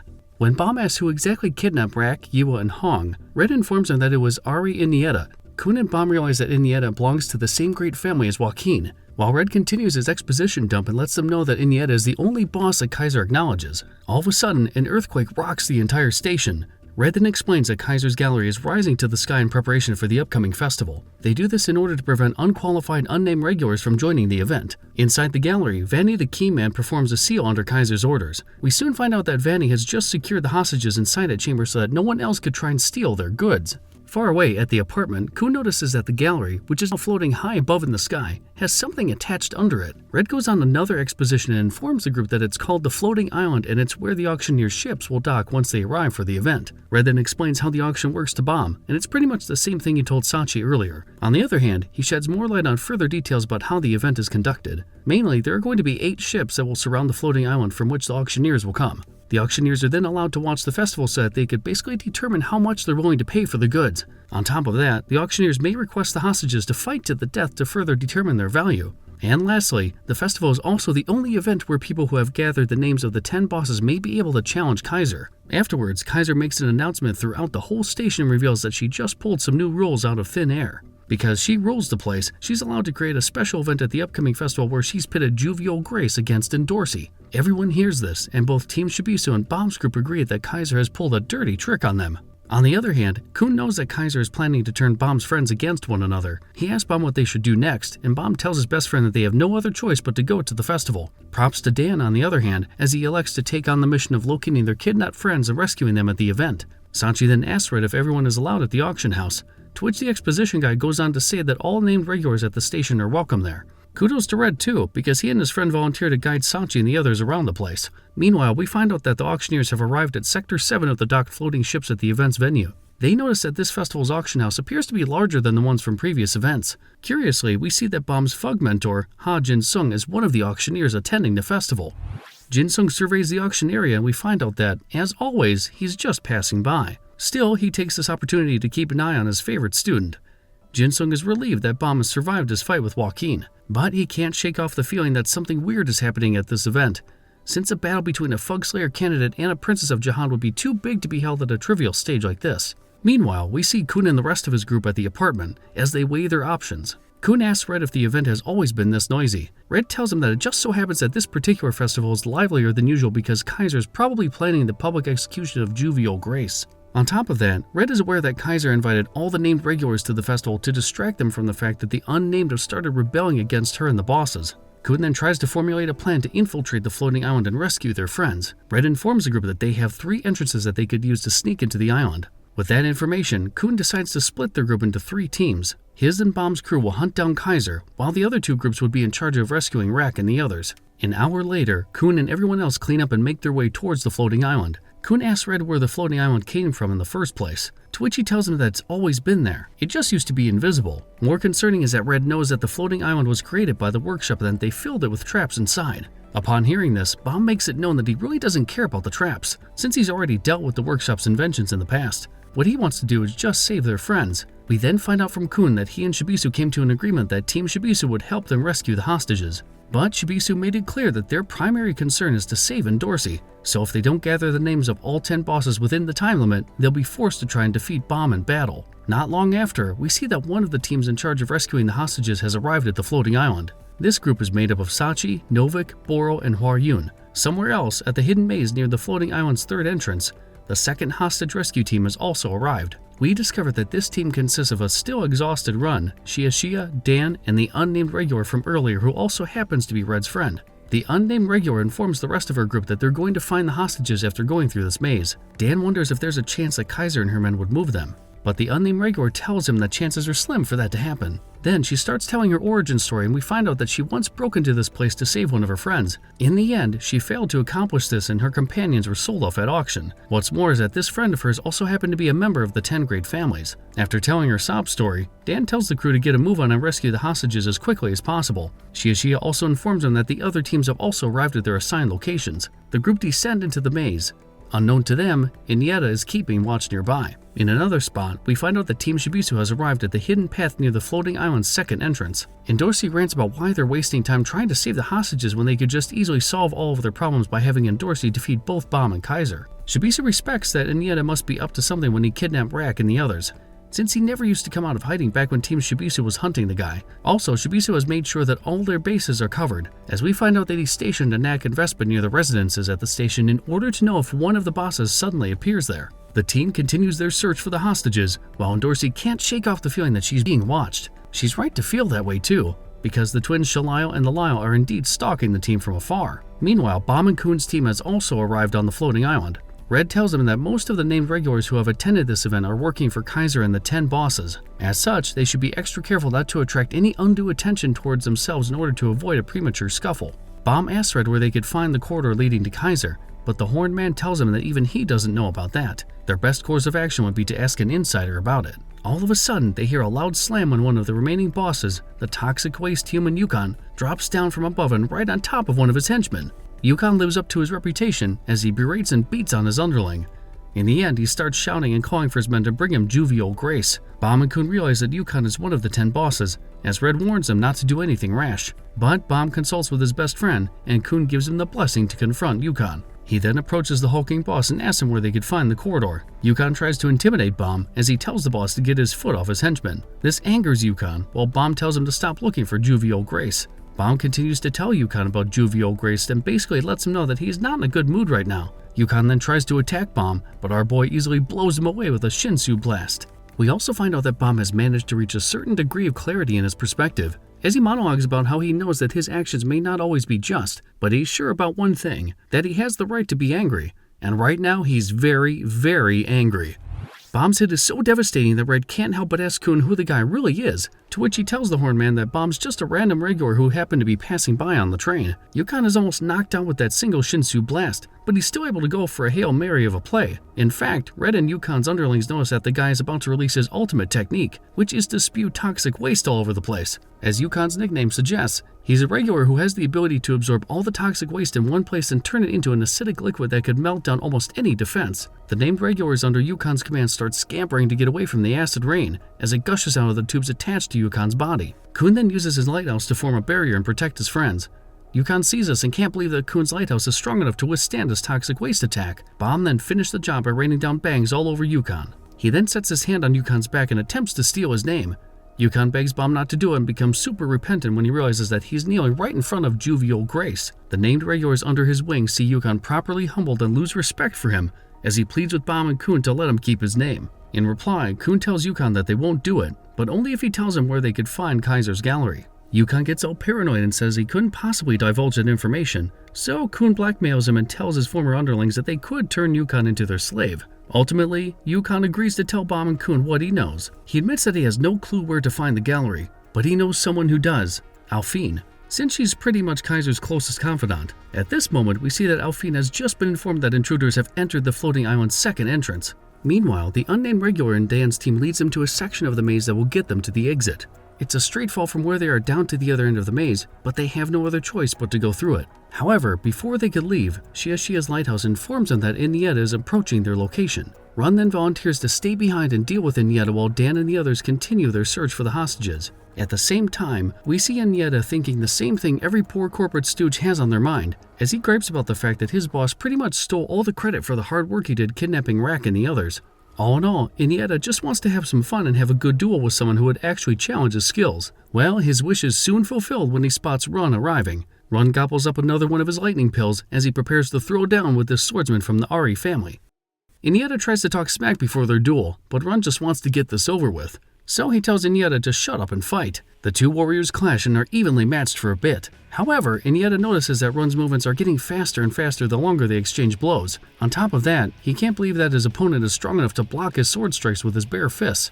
On the other hand, Run can see that Inieta seems to be able to attack him with his swords from every direction. We then get a flashback from when Run was just a little boy. In it, one of his relatives tells him the key to defeating any member of the Ari family. According to him, rookies always make the mistake of trying to find patterns in an Ari swordsman's movements, which also always end up with their demise. So to counter that, the only option is to eat up and endure their salvos before countering with a well-placed attack. In the present, Run does just that until he finds an opening and blasts Inieta with his lightning. Inieta takes the full force of Run's technique and honestly gets excited that he finally found a worthy opponent. Inieta also realizes that Run isn't just a normal Kun family member. He's actually from the Kun's direct line, which basically means that he's a direct descendant of one of the lords of the 10 great families. Run hits him with another lightning strike, and this time Inieta isn't smiling anymore, especially when he finds out that the previous hit knocked away his gourd and poured out some of his booze. So, Inieta rushes toward Run and picks up his gourd along the way to take one swig of his special drink in order to augment his strength. Run tries to attack him, but Inieta manages to dodge before using the ignition weapon he stole from Hong to blast away Run with a powerful blow. Run notices that there's no way he could dodge this. Thankfully, Shiashia and Dan arrive just in the nick of time to protect Run with their lighthouse. Inieta is shocked to discover that he wasn't able to sense Dan and Shiashia's arrival, but it's too late. He can't react when Shiashia uses her lighthouse to reflect Inieta's technique and throw it right back at him. And just to make sure he doesn't get up afterwards, Run follows it up with another devastating lightning strike. Somewhere else, Yukon has led Bomb and Kun to Alphine's quarters. Yukon secretly thinks that there's no way his new masters would be able to defeat Alphine in her comfort zone as they enter her room. Inside, Bomb and Kun finally meet Alphine. They ask her where they could find Kaiser, but she remains mum about it. In fact, she tries to bluff her way out of this conversation by telling them that she could have the hostages taken out with a single call. However, Kun doesn't bite and knows that they couldn't do anything to their hostages until they've stolen Bomb's name. Plus, he lets Alphine know that their friends are already searching for the hostages inside the floating island anyway. Bomb then introduces himself as Jovial Grace. Surprisingly enough, she then tells the two that she's going to teach them how they could get to the gallery. But she'd only do it under one condition: to prove themselves worthy of releasing Kaiser from her restraints. We then get the big reveal that Kaiser has been shackled to the Name Hunt station for 1,000 years now. Somewhere else, Endorsi catches wind that she's being stalked and tells the Lyle to come out of her hiding place. But back inside Alphine's room, Kun and Bomb continue to have their conversation with Kaiser's closest confidant. And we hope you're ready for this, because Alphine is about to give us the full lowdown on Kaiser's origins. We find out that Kaiser belongs to the Lo Po Bia family, one of the 10 great families of the tower. On top of that, the Name Hunt station is basically ruled by the Lo Po Bia. More than that, Kaiser belongs to one of the 20 cadet branches under the rule of the Lo Po Bia family's main branch.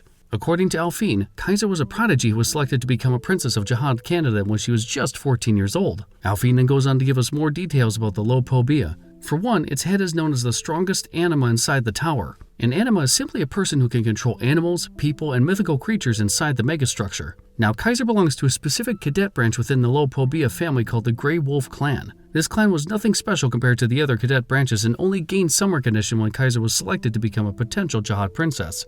Alphine also reveals that she used to be one of Kaiser's servants back then, as she tells Bomb and Kun about how Kaiser used to be a cheerful, dignified member of the Grey Wolf family. However, this soon changed a week before Kaiser was supposed to head to Jihad Palace. As Alphine puts it, there was an incident. It all started during an event held by the Lopobia's main branch to have children from its 20 cadet branches compete with one another. Kaiser wasn't required to attend this event, considering she was already in line to become a princess of Jihad. Strangely enough, the main branch of the Lopobia family told her to attend the competition, so she did. There, she met a boy from one of the other cadet branches and they instantly fell in love with each other.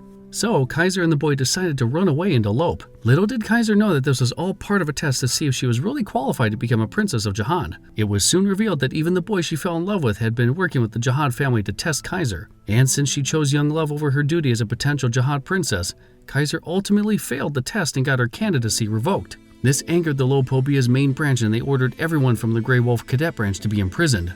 They then imposed a massive penalty fee on the Grey Wolf family and sentenced Kaiser to a special labor punishment. Soon after that, Kaiser was forced to climb the tower and eventually found out that her special labor punishment was to pretty much become the manager of Name Hunt Station. Alphine even lets us in on the fact that Name Hunt Station used to be a lawless place and it was only until Kaiser's arrival that it became a more organized version of itself. In addition to that, Alphine explains that everything that Kaiser has been doing at Name Hunt Station, from installing a social hierarchy to holding auctions, is a way for her to gather funds that would pay her family's debt to the main branch of the Lopobia family. In the middle of all this, Alphine eventually found herself arriving at Name Hunt Station and becoming Kaiser's servant like she was back when the girl was still a Jihad princess candidate. At some point, Alphine started to suspect that something shady was going on with Kaiser's debt. It turns out that in spite of sending funds over to the Grey Wolf family for 1,000 years, Kaiser's debt still wasn't paid. To make it worse, Alphine investigated this and discovered that the total amount of the debt has never decreased even after a whole millennium. She and Kaiser eventually discovered that the Grey Wolf family has been keeping the money that Kaiser sends for themselves. What's more depressing is that she and Kaiser are aware that the Grey Wolf family has no intention of paying their debt to the Lopobia family. In fact, they don't even want Kaiser to return to them, since they think that she's an embarrassment to their whole cadet branch. As for Kaiser, well, she didn't complain one bit when she found out about this. She actually thinks she deserves to be punished here at Name Hunt Station for all eternity or until her family decides to forgive her. Alphine's story ends and tells Bomb and Kun that if they know a way to save Kaiser from these so-called restraints, she's going to lead them to her. She then summons a creature called Shadow Fox and informs them that if they don't have an answer to her question, they're all going to hell. Meanwhile, Lalayo finally reveals herself to Endorsi. The two princesses get into an argument, especially when Lalayo tries to pressure Endorsi into telling her what her relationship with Bomb is. She even tries to threaten Endorsi that she's going to snitch on her about this to her father. After that, Lalayo reveals her true plan. It turns out that she actually wants to take out Endorsi so that she could be the one to face Bomb. And according to her, she and the Lopobia family would rise up the ranks once she defeats Jovial Grace. Back inside Alphine's quarters, she explains that she's both a scout and an anima. She then goes on to give the full rundown of the Shadow Fox's abilities. Mainly, it has a couple of powers. 1, if it steps on your shadow, it becomes invulnerable to all of your attacks. And 2, it has the ability to absorb a person's Shinsu, which in turn makes him expire. From there, Alphine expresses that she doesn't think Bomb and Kun would be able to help Kaiser anyway, so she might as well just take their lives here. The Shadow Fox then lunges at our heroes. Meanwhile, Lalayo attacks Endorsi and continues to pester her about her relationship with Bomb. She also reveals that she's only tussling with Endorsi for fun and that they actually have a different plan in motion right now. Lalayo then reiterates that she and Shalayo are planning on climbing up the ranks within the princesses of Jihad when they snitch on Endorsi and punish her for having a secret relationship with a known Fugslayer candidate like Jovial Grace. We then find out that while Lalayo is dealing with Endorsi, her twin sister Shalayo has just revealed herself in front of Hats and her other friends to force them to tell her what the deal is between Endorsi and Bomb. While this is happening, Shalayo introduces herself to Hats and we find out that her personality is the exact opposite of her twin sister's. Whereas Lalayo is brash and aggressive, Shalayo is more formal and composed. Still, this doesn't take away from the fact that she's a terrifying presence, as she challenges Hats to a fight. Back in Alphine's room, the Shadow Fox continues to attack Kun and Bomb. Yukon tries to grovel his way out of the situation, even going as far as telling Alphine that he has romantic feelings for her. In the meantime, Bomb attempts to blast the Shadow Fox with a few bangs only to discover that it could instantly heal from his attacks.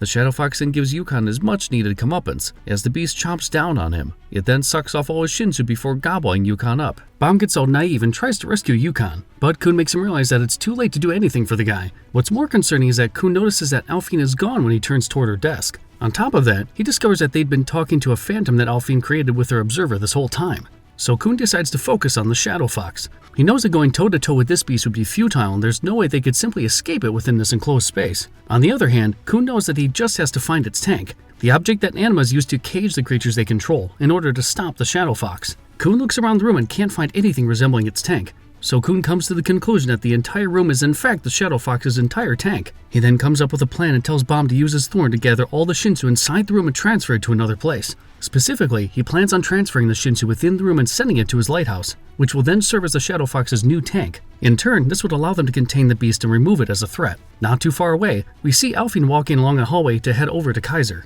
However, she's surprised when she hears Kun calling for her. She turns around to see that all three of her targets have escaped her room. Kun then reveals that he managed to use his lighthouses to contain the Shadow Fox. It was risky as one small mistake could have endangered their lives, but he pulled it off. In addition to that, we discover that some of the named regulars working for the bosses in Kaiser have helped them ultimately escape the room, as well as tell them where to find Alphine. This just goes to show that much like in the real world, the station's crappy social hierarchy has bred resentment from those in the lower class, which in turn made them betray their bosses. And with that, Kun asks Alphine if she's finally ready to tell them where they could find Kaiser.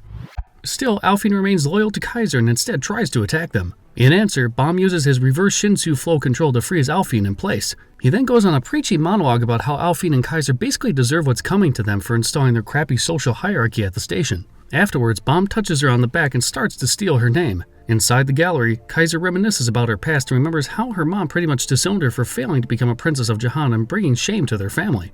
Back then, Kaiser promised her mom that she was going to pay for her sins until her death. Kaiser then receives a message from Alphine on her pocket letting her know that Jovial Grace has stolen her name and that he's on his way to her location.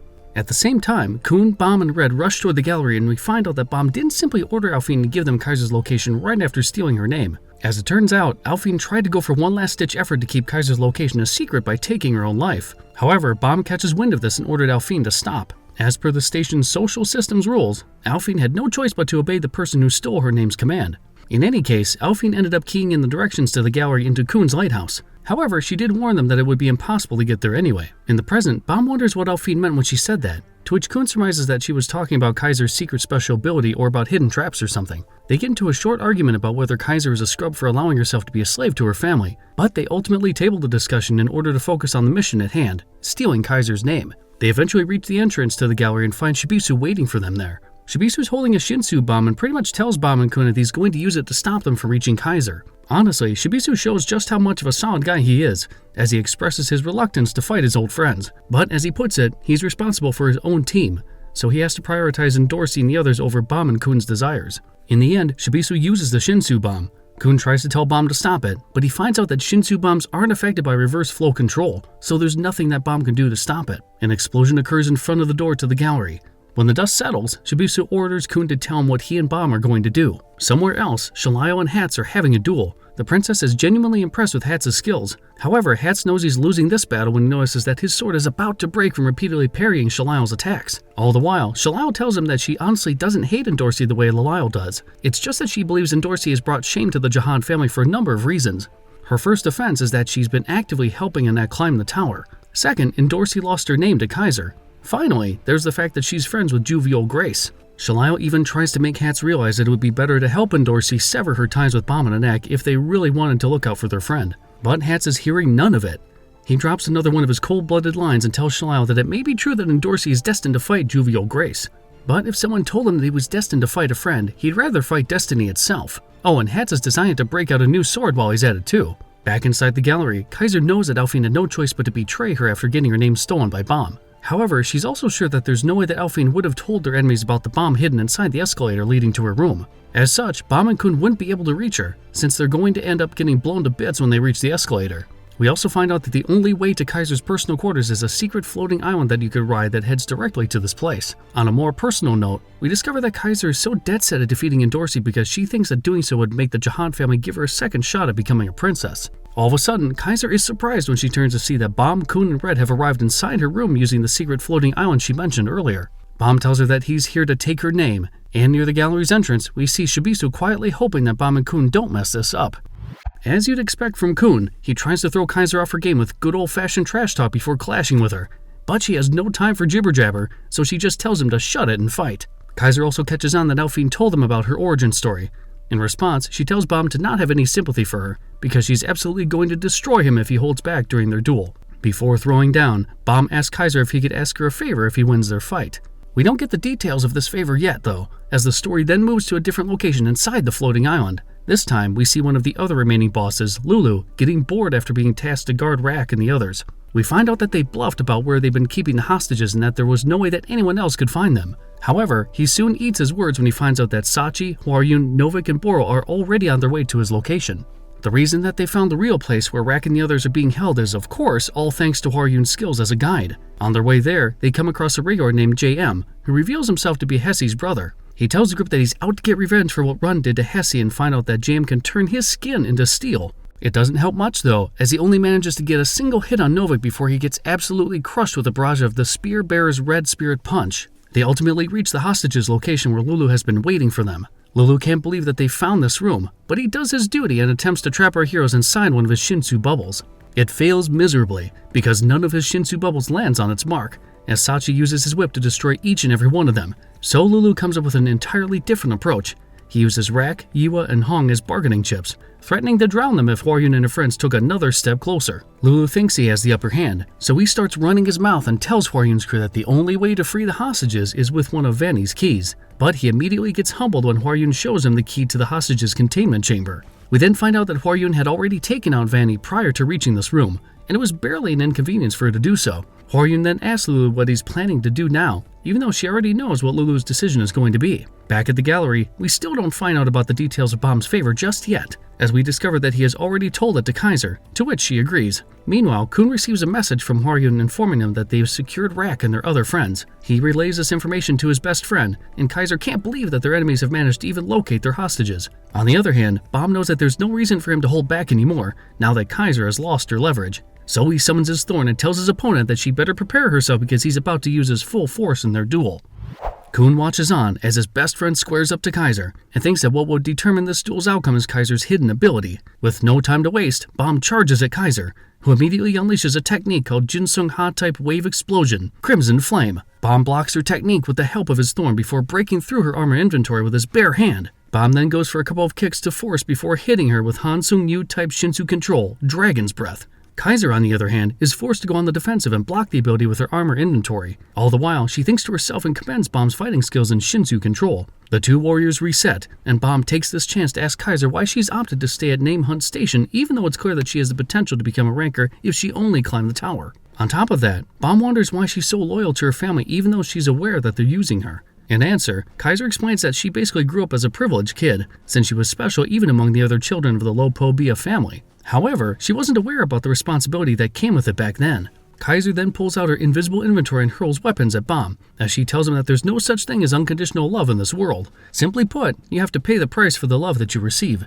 In any case, Bomb easily dodges Kaiser's weapons, and at that moment, he hears Kaiser tell him that she's going to defend this place until her family forgives her. She then admits that she's well aware that the system she put in place at Name Hunt Station is savage, but it's all worth it knowing that her family gets to live in luxury from what she earns here. Kaiser then tries to set up a trap for Bomb, but he doesn't bite. This prompts Kaiser to raise her hand and tell herself that it's time to end this battle. At the same time, we see that Inieta has just recovered from his duel against Run, Dan, and Shia. Inieta is super peeved that Run brought in reinforcements during their supposed one-on-one duel. However, Run makes it clear that he didn't agree to those rules. The group then finds out that the hostages have been rescued.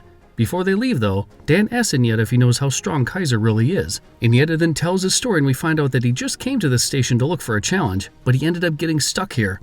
As for Kaiser, Inieta tells Run and the others that she's feared around these parts because of a number of things. 1, the rules are in her favor. 2, she has some sweet gear from her family, like her armor inventory and invisible inventory, and Kaiser simply has the talent and experience to use these to her advantage. However, Inieta goes on to tell them that he knows Kaiser's true strength only comes out when she's been stripped of all her trappings. Inieta admits that he wasn't able to bring that out in her during his duel with Kaiser in the past, but he does know that she has 2 hidden abilities. We then get the reveal that Kaiser is an anima, as she summons a wolf named Fenrir to aid her in battle. That's not surprising, since she's from the Lopobia family. However, what makes Fenrir extra dangerous is the fact that Fenrir is unlike the other beasts that an anima could summon. According to Inieta, Fenrir isn't a real living creature. It's more like a spirit that doesn't require a tank to contain it. He then goes on to say that he feels that the ability to summon Fenrir is something that's only passed down to members of the Lopobia family who possess special talents. And as Inieta puts it, there's no way you can beat Kaiser once Fenrir manages to bite you. Ominously enough, we discover that the wolf has just bitten down on Bomb's left arm, as Kaiser calls game and declares that this fight is over. Bomb's left arm is nearly mangled, and it would surely have been ripped off if he didn't think on his feet in an attempt to blast Fenrir before the wolf could do more damage. He notices that Fenrir was able to disappear before he could hit him with the Shinsu blast, but at least Bomb's safe for now, or so he thinks. From a distance, Kun checks up on his best friend, who tells him to stay put. Still, Kun can't believe that Fenrir was able to pierce Bomb's body in spite of the fact that his body's already reinforced with Shinsu. Meanwhile, Kaiser is genuinely impressed that Bomb's arm didn't come off from Fenrir's bite. She then gives Bomb the full specs of her spirit animal, and it pretty much confirms everything that Ari already told Run and the others earlier. On the other hand, we get a little additional information about the beast. First, Fenrir is more of a Grey Wolf Cadet branch exclusive.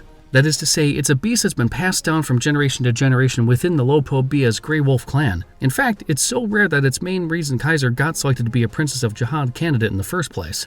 Then, Kaiser goes on to say that Fenrir's bite is so strong that even rankers are susceptible to it. But that's not the most concerning quality of this spear wolf. As Kaiser puts it, Fenrir's bite does not heal, and there are only two ways to recover from it. You can either have Kaiser heal you herself, or you have to take her out. This special spell that's applied to Fenrir's fangs makes its victim bleed profusely. Simply put, Bomb's at a disadvantage now, as his mobility has been hindered. The more he moves, the more he'll bleed. Kun is extremely worried for his best friend when he hears this from Kaiser. Meanwhile, Red informs him that she still has another unusual ability hidden up her sleeve, but Red doesn't have an idea what exactly that is. In the middle of the battlefield, Kaiser basically declares that Bomb's going to lose this bout, so she sicks Fenrir yet again. The spirit wolf lunges at him, and he's forced to get on his Shinsu platform to avoid another one of Fenrir's deadly bites. To make matters worse, Kaiser sends a barrage of weapons using her invisible inventory. Bomb weaves through it and attempts to go for a counterattack targeted at Fenrir called Han Sung-Yu type Shinsu Control, Triple Dragon. This allows Bomb to shoot 3 big bangs while he's on the move, but he suddenly trips when a fishing line lassos one of his ankles. He stumbles off his platform and barely dodges a bite from Fenrir. Bomb manages to get back on his Shinsu platform and realizes that he has to get aggressive with his offense or he'll surely get taken out. While this is happening, Run asks Inieta what Kaiser's second secret ability is, but Inieta tells him that he's done giving them free rides. So if they want to find out about that, they should go ask Kaiser herself. Inieta and Run then sense a person creeping up from above them. Inieta suspects that they're about to stab him in the back, but he's having none of that. So he tells Run that he wants to fight until his very last breath, and the Kun boy obliges. Run whips out another lightning pill and swallows it. On the other hand, Inieta struggles to get back on his feet and is honestly appreciative of Run, because to Inieta, a warrior's death is the only kind of death he deserves. He can't feel his arms anymore, but he honors Run's challenge as the two warriors go for one climactic clash. Run charges up his Shinsu in his hands and ultimately uses Machete-style lightning spear, Granaspada del La Luz technique, while Inieta lunges at him for a well-placed stab. Inieta is hit by Run's lightning spear at full force, but he also manages to sneak in one final attack that slashes Run's left side. However, Inieta fails to put the follow-through in his last attack, as he succumbs to the injuries he got from the lightning spear. The two warriors separate, and Shia catches Run with her lighthouse. Meanwhile, Inieta has one last flashback before his inevitable end. He remembers the time Kaiser defeated him. Back then, she told him that he was going to be put up for auction, but he didn't need to worry, since Kaiser believed that the Ari clan would buy him back, considering that he was a powerful warrior. When Inieta heard this, he corrected Kaiser and told her that his family won't do that, because he's not from the direct line of the Ari family. Kaiser then changes her mind and tells Inieta that he was going to be one of the 10 bosses so that he could wait until his family purchases him. In fact, we find out that Kaiser respected Inieta so much that she even told him that if she were her family, she'd spend any amount of money to get him out of Namehunt Station. In the present, Inieta finally succumbs to his wounds, but before that, he admits that Kaiser was the only person who really saw him as he was. In the end, he wishes her well. Back at the gallery, Bomb notices that Kaiser has opened up a hole in her defense on purpose in order to lure him into a trap. But with no other choice, Bomb takes advantage of this opening and rushes towards her at supersonic speed. On the sidelines, Kun pressures Red to tell him all about Kaiser's second secret ability. Red finally remembers it, and it's nothing too sensational: teleportation. Kun hears this and thinks it's impossible that she could teleport since she's not a light bearer. But Red clarifies that Kaiser's teleportation skill is different. To be specific, she can switch places with Fenrir at will. And just as Bomb's about to hit her, Kaiser goes for the switch and reappears right behind him. She then places her hand on Bomb's back and tries to steal his name. At this point, Bomb tells himself that he didn't want to have to use this power, which means that he's totally going to use this hidden technique up his sleeve. And as it turns out, it's a devastating roundhouse kick that manages to free his ankle from Kaiser's fishing line. It almost hits Kaiser in the jaw too, but she's able to quickly switch places with Fenrir again in order to dodge it. Bomb's powerful kick backfires on him as Fenrir catches his ankle with its powerful jaws and takes another chomp. Bomb recoils and instinctively blasts away the wolf with Shinsu to gain some space between them. They reset and Bomb takes this moment to ask if this was the same way she defeated Endorsi. Kaiser says yes, but Bomb isn't too convinced. According to him, Endorsi could have easily escaped Kaiser using Bong Bong. But as Kaiser puts it, Dorsey didn't know at the time that her name could be stolen just by getting touched by her opponent. And as they say, the rest is history. Kaiser then gets back to business and barrages Bomb again with her invisible inventory. Bomb dodges, while Red asks Kun if they should intervene and help their ally. Kun, on the other hand, thinks that there's just something about Bomb that makes him feel like his best friend isn't going to lose this fight. On top of that, Kun can sense that Kaiser lacks something compared to people like Bomb or Joaquin. Meanwhile, Bomb can feel himself weakening from the bloodlust caused by Fenrir's bites. Curiously, all these wounds allow him to enter a flow state where he becomes all the more focused in the moment. In turn, he effortlessly dodges all of Kaiser's incoming attacks and even manages to parry them when Shinsu attacks. Bomb continues to dance around Kaiser's barrage, and the longer he does so, the more he can see her invisible weapons. Not only that, but Bomb is so dialed in that he starts to feel each drop of Shinsu dispersing when it clashes with one of Kaiser's needles. As if by instinct, Bomb then reaches out his hand and catches one of Kaiser's needles mid-air. This shocks everyone inside the gallery, so much so that Kaiser starts to admit that Bomb is something else. According to her, Fug most likely drafted him as a Slayer candidate not simply because of his skills, but because it's almost as if Bomb has been blessed with the power of Shinsu itself. At the same time, Bomb realizes that he could disrupt Kaiser's attack route by catching her needles as he prepares for a counterattack. Somewhere else, Shalayo and Hatz are still having their duel. Shalayo notices that Hatz's new sword is an ignition weapon. He then introduces this new sword as Donghei, a powerful ignition weapon that is seldomly used due to how difficult it is to wield. What's more is that Hatz tells Shalayo that Donghei hasn't even been ignited yet. Shalayo thinks Hatz is bluffing, as the flames from Donghei swirl all around them. As she puts it, there's no way a D-rank regular could release this much power with an ignition weapon that hasn't been ignited yet. But Hatz goes with another cold-blooded line when he tells her that she's about to find out if he's really bluffing soon. They get ready for another clash, but Shibisu arrives to tell them that there's no point in fighting anymore now that Bomb has reached Kaiser's location. Hatz hears this and isn't too happy that Shibisu allowed Bomb and Kun to get to the gallery. On the other hand, Shibisu convinces Shalayo to stand down, or else people might start spreading rumors that she and Hatz actually helped Bomb win his fight against Kaiser. Shalayo tries to play coy, but Shibisu isn't having any of her crap. As he tells her, Lalayo and Dorsey's fight has already become hot news. Plus, he knows that the twins are doing this to gain clout within the Order of Jihad's princesses. According to him, Shalayo and Lalayo are just using this whole story about using Kaiser to get to Dorsey for their family. But in truth, he's aware that they're just planning on bringing a tribute back to their sisters, the other Jihad princesses. However, Shibisu's not sure which faction within the princesses of Jihad the twins have sided with, whether it's Ari Rose or Hendra Gladmary Jihad. Shalayo drops her act and tells Shibisu that he guessed nearly everything about them correctly. However, she does correct him by saying that she and her twin sister didn't side with Rose or Hendrak. Shalayo's just about to reveal the name of the girl they chose, but the story cuts to the gallery, so we'll have to wait until the big reveal for that. In the meantime, we see Kaiser starting to get worried that Bomb has checked her game plan. So she ups her output and tries to corner Bomb with her invisible inventory. But it still doesn't work, as he continues to catch some of the needles being thrown at him and breaks them one by one. Kaiser gets checked again, so she goes for a Hail Mary and uses Kaiser-style real skill, tying 20 threads in order to subdue Bomb with her fishing lines in one fell swoop.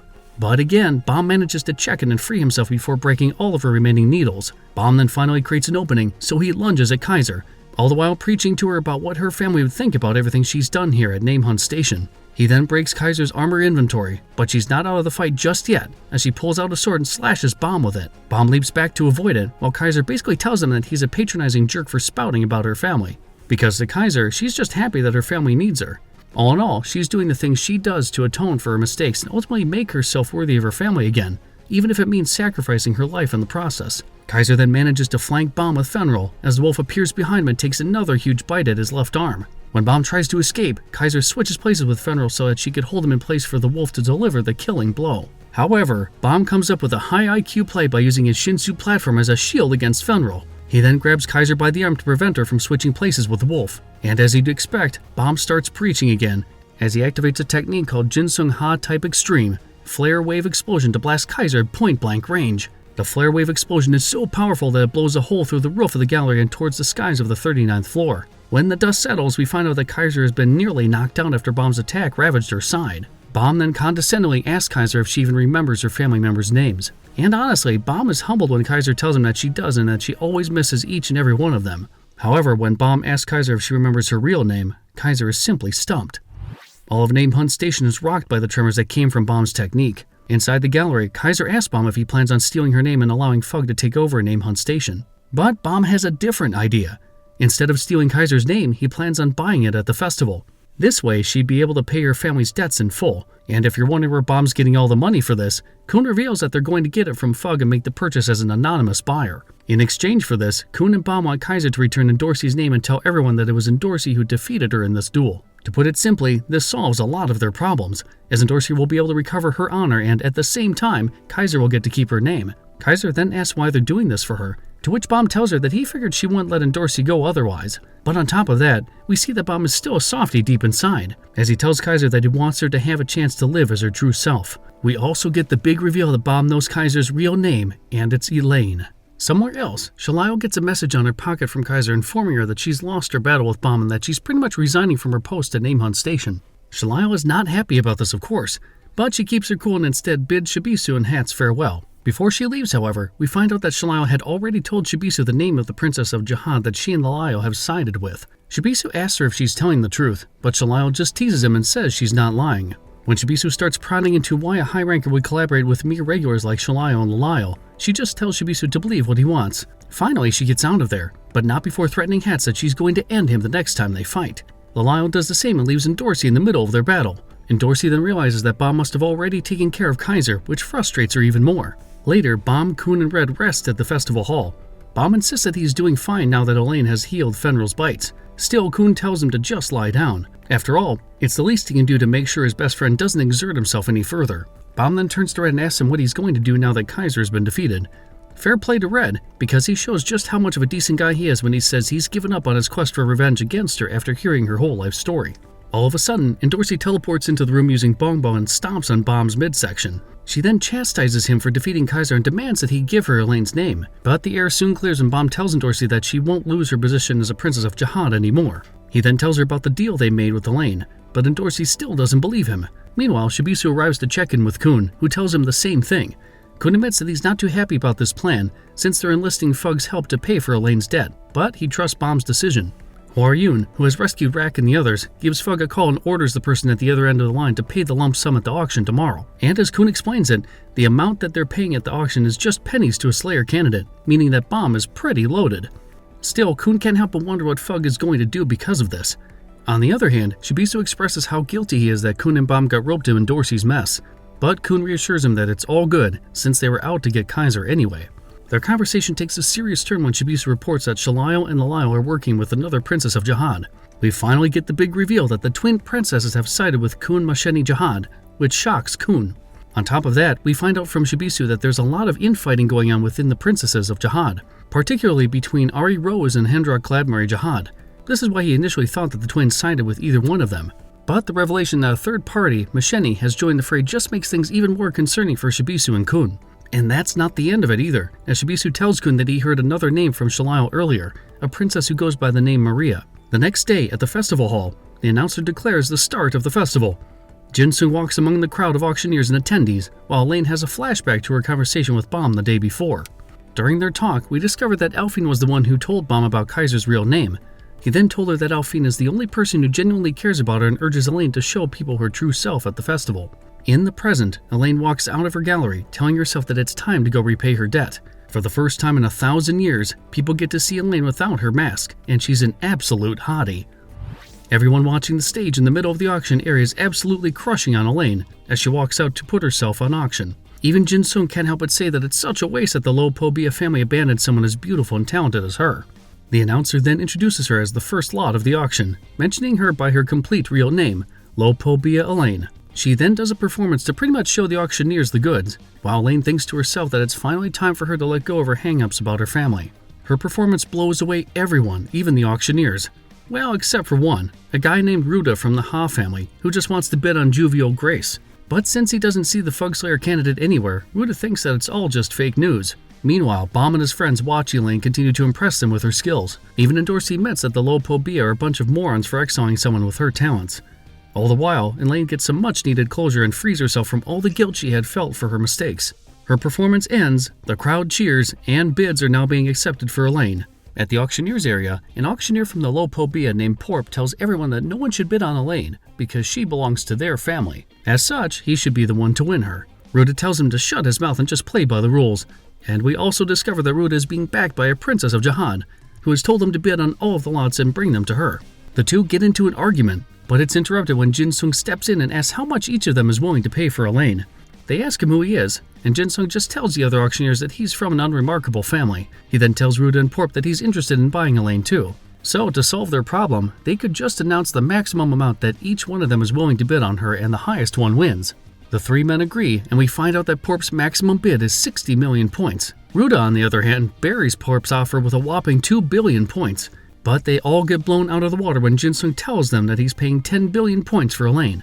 Porp and Ruda can't believe what they're hearing, but Jin-sung says that it's not a hefty amount to pay in order to win a favor from a prize student, referring to Bomb. He then leaves and tells the two that he's going to transfer the funds to complete the transaction now. But before he does so, Ruda asks him who he is and why he's loaded with cash, and what he plans to do with Elaine. In reply, Jin-sung tells him that he's just an old man who vanished from the history books a long time ago, and that there's no need for him to be concerned, since he's not actually the one buying Elaine. As Jin-sung puts it, his god is saving her, again referring to Bomb. As such, it doesn't matter what the reason is. Later, we find out that it was Yuri who was backing Ruda at the auction in order to bid on Bomb so that she could prevent him from going to the floor of death. Or if Bomb had lost to Kaiser, buying him off at auction would ensure that Yuri gets to rescue him. But as things have turned out, that plan was thrown out the window because of Jin-sung. Yuri then finds out that Elaine and Kaiser are one and the same. However, she's not convinced when Ruda tells her that Endorsi was the one who defeated her. All of a sudden, Yuri gets a call from her fellow Jihad princess, Kun Masheni. Yuri's taken by surprise, considering that she and Masheni aren't really close. Plus, we also get the feeling that Yuri's scared of this other princess. In any case, she answers Masheni's call, who asks Yuri if she wants to make a bet with her. Masheni's Yellow May for Yuri's Green April. Back on the Hell Train, someone probes the conductor's mind by using their abilities on his lifeless body. We then find out that this is none other than the late conductor's boss and Fug Slayer, Karaka, who has just found out that it was Yuri who took out his subordinate. Back in front of the Hell Train's doors, Yuri asks Masheni why she's willing to put the Yellow May on the line and why she wants to make a bet with her in the first place.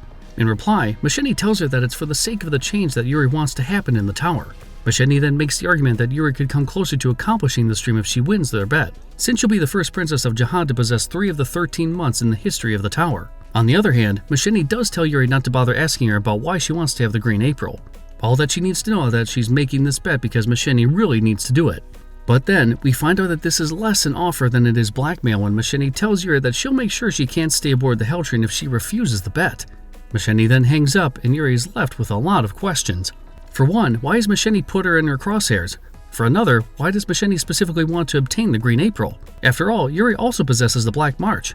Lastly, Yuri has no idea how Masheni knew that she was on the Hell Train right now. All of this makes Yuri think that she's being led through a predetermined path.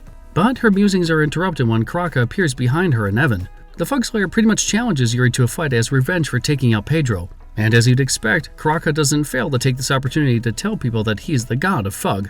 Yuri then realizes that he's a Slayer and is actually happy that she'd get to kick his butt. And with that, the two clash. Meanwhile, at the unnamed apartment, Bomb and his friends take a load off after the events of the festival. Shibisu tells Kun to relax a bit, but Kun says that he'd just do that once they board the Hell Train tomorrow. They then talk about what's going to happen to Namehunt Station now, and we find out that Alphine will be taking charge from now on. Bomb and Kun then reflect on whether Namehunt Station would actually experience change now that Kaiser isn't the one leading it. Long story short, Kun goes on a bit of a monologue about class inequality and not just on this floor but throughout the entire tower. In the end, he tells Bomb to not think about it too much, since they're not gods after all. Bomb agrees, but deep in his mind, he wishes that they could really be gods, even for just a brief moment, who could affect change inside this megastructure. All of a sudden, they hear loud footsteps from the other room, as Endorsi barges in and scolds Bomb for not telling her that he's planning to go to the floor of death. Endorsi then asks Bomb if she could join them and reveals that it's because there's a rumor that a princess of Jihad who she wants to meet is on the same floor. Bomb tells her she couldn't go even if they wanted her to, since she needs a ticket for the Hell Train to do that. Conveniently, we find out that Endorsi does have a ticket, which she got from one of the bosses she defeated at Namehunt Station. Still, Bomb and Kun aren't too sure that they want to take Endorsi with them, but their conversation is cut short when a huge tremor rocks the apartment. They check outside the window to see that Yuri and Karaka are having a heated battle. Yuri notices that Karaka has specifically targeted the path that leads from Namehunt Station to the Hell Train to prevent Bomb from boarding it. The Fug Slayer unleashes a gigantic fireball toward the path again to fully destroy it, prompting Yuri to order Evan to take care of it. So Evan pulls out an item called Frog Fisher and uses an ability called Third Desire, Hunger, which fully absorbs Karaka's fireball. And it's here that we discover that Karaka might have bitten off a little more than he can swallow, as Evan tells him that he's dealing not with one, but 2 high rankers right now. Plus, Evan even throws some shade at Karaka and calls him a rookie slayer who's only been in a seat of power for a short time. Suffice it to say that Karaka's in trouble now. The Fug Slayer then asks Evan about Frog Fisher, and he shows Karaka another one of its abilities called Restoration. Restoration allows Evan to return an object to its original state. He applies it on the destroyed path, which then starts to reassemble. Back at the apartment, Kun tells Dorsey that she can come with them on their trip, since they need her to use Bongbong to help them all get back on the train. Kun asks her if she could use Bongbong to transport all of them to the train directly, but it's a no-go, since there's too many of them and the distance is too great for Bongbong to properly teleport them. They then witness Evan fixing the path, so Kun tells everyone to prepare to leave for the Hell Train before Karaka destroys it again. Shibisu thinks it's too dangerous to go out right now, but Kun has no other choice. However, there's another problem. It would be impossible for them to go through the path and reach the train if they have to carry their injured allies like Run and the others. With no other choice, Kun makes the call and tells his friends that only those who could make the trip should join them. Yua hears this and rushes to link up with Kun and her other evacuating team members in spite of her own injuries. Just outside, Yuri talks smack at Karaka and tells him that she knows he was planning on destroying the path all along in order to stop Bomb from boarding the train. All that talk about getting revenge for Pedro was just hogwash. In answer, Karaka admits it and tells Yuri that he'll just have to take her out along with Evan before destroying the path. Yuri says it's good to be full of confidence before teleporting right behind Karaka and whooping his butt with a nuclear punch. Karaka is sent flying and knows that he can't take more of those hits. So when he sees Yuri going for another nuclear punch, he counters with a technique called Karaka Type Shinsu Control Skill, World of Darkness, Black Twilight, to summon a bunch of black balls and stop Yuri's momentum. It works too, but he's surprised to find out that his otherwise devastating ability didn't even leave a scratch on Yuri. On the other hand, Yuri feels that Karaka will become her greatest enemy if she fails to take him out during this battle. With that, she activates her full strength as the two clash again. At the same time, Kun, Bomb, and their friends reach the beginning of the pathway. Kun wonders why the administrator isn't intervening in Yuri and Karaka's battle, especially when it's happening at an area reserved for regulars.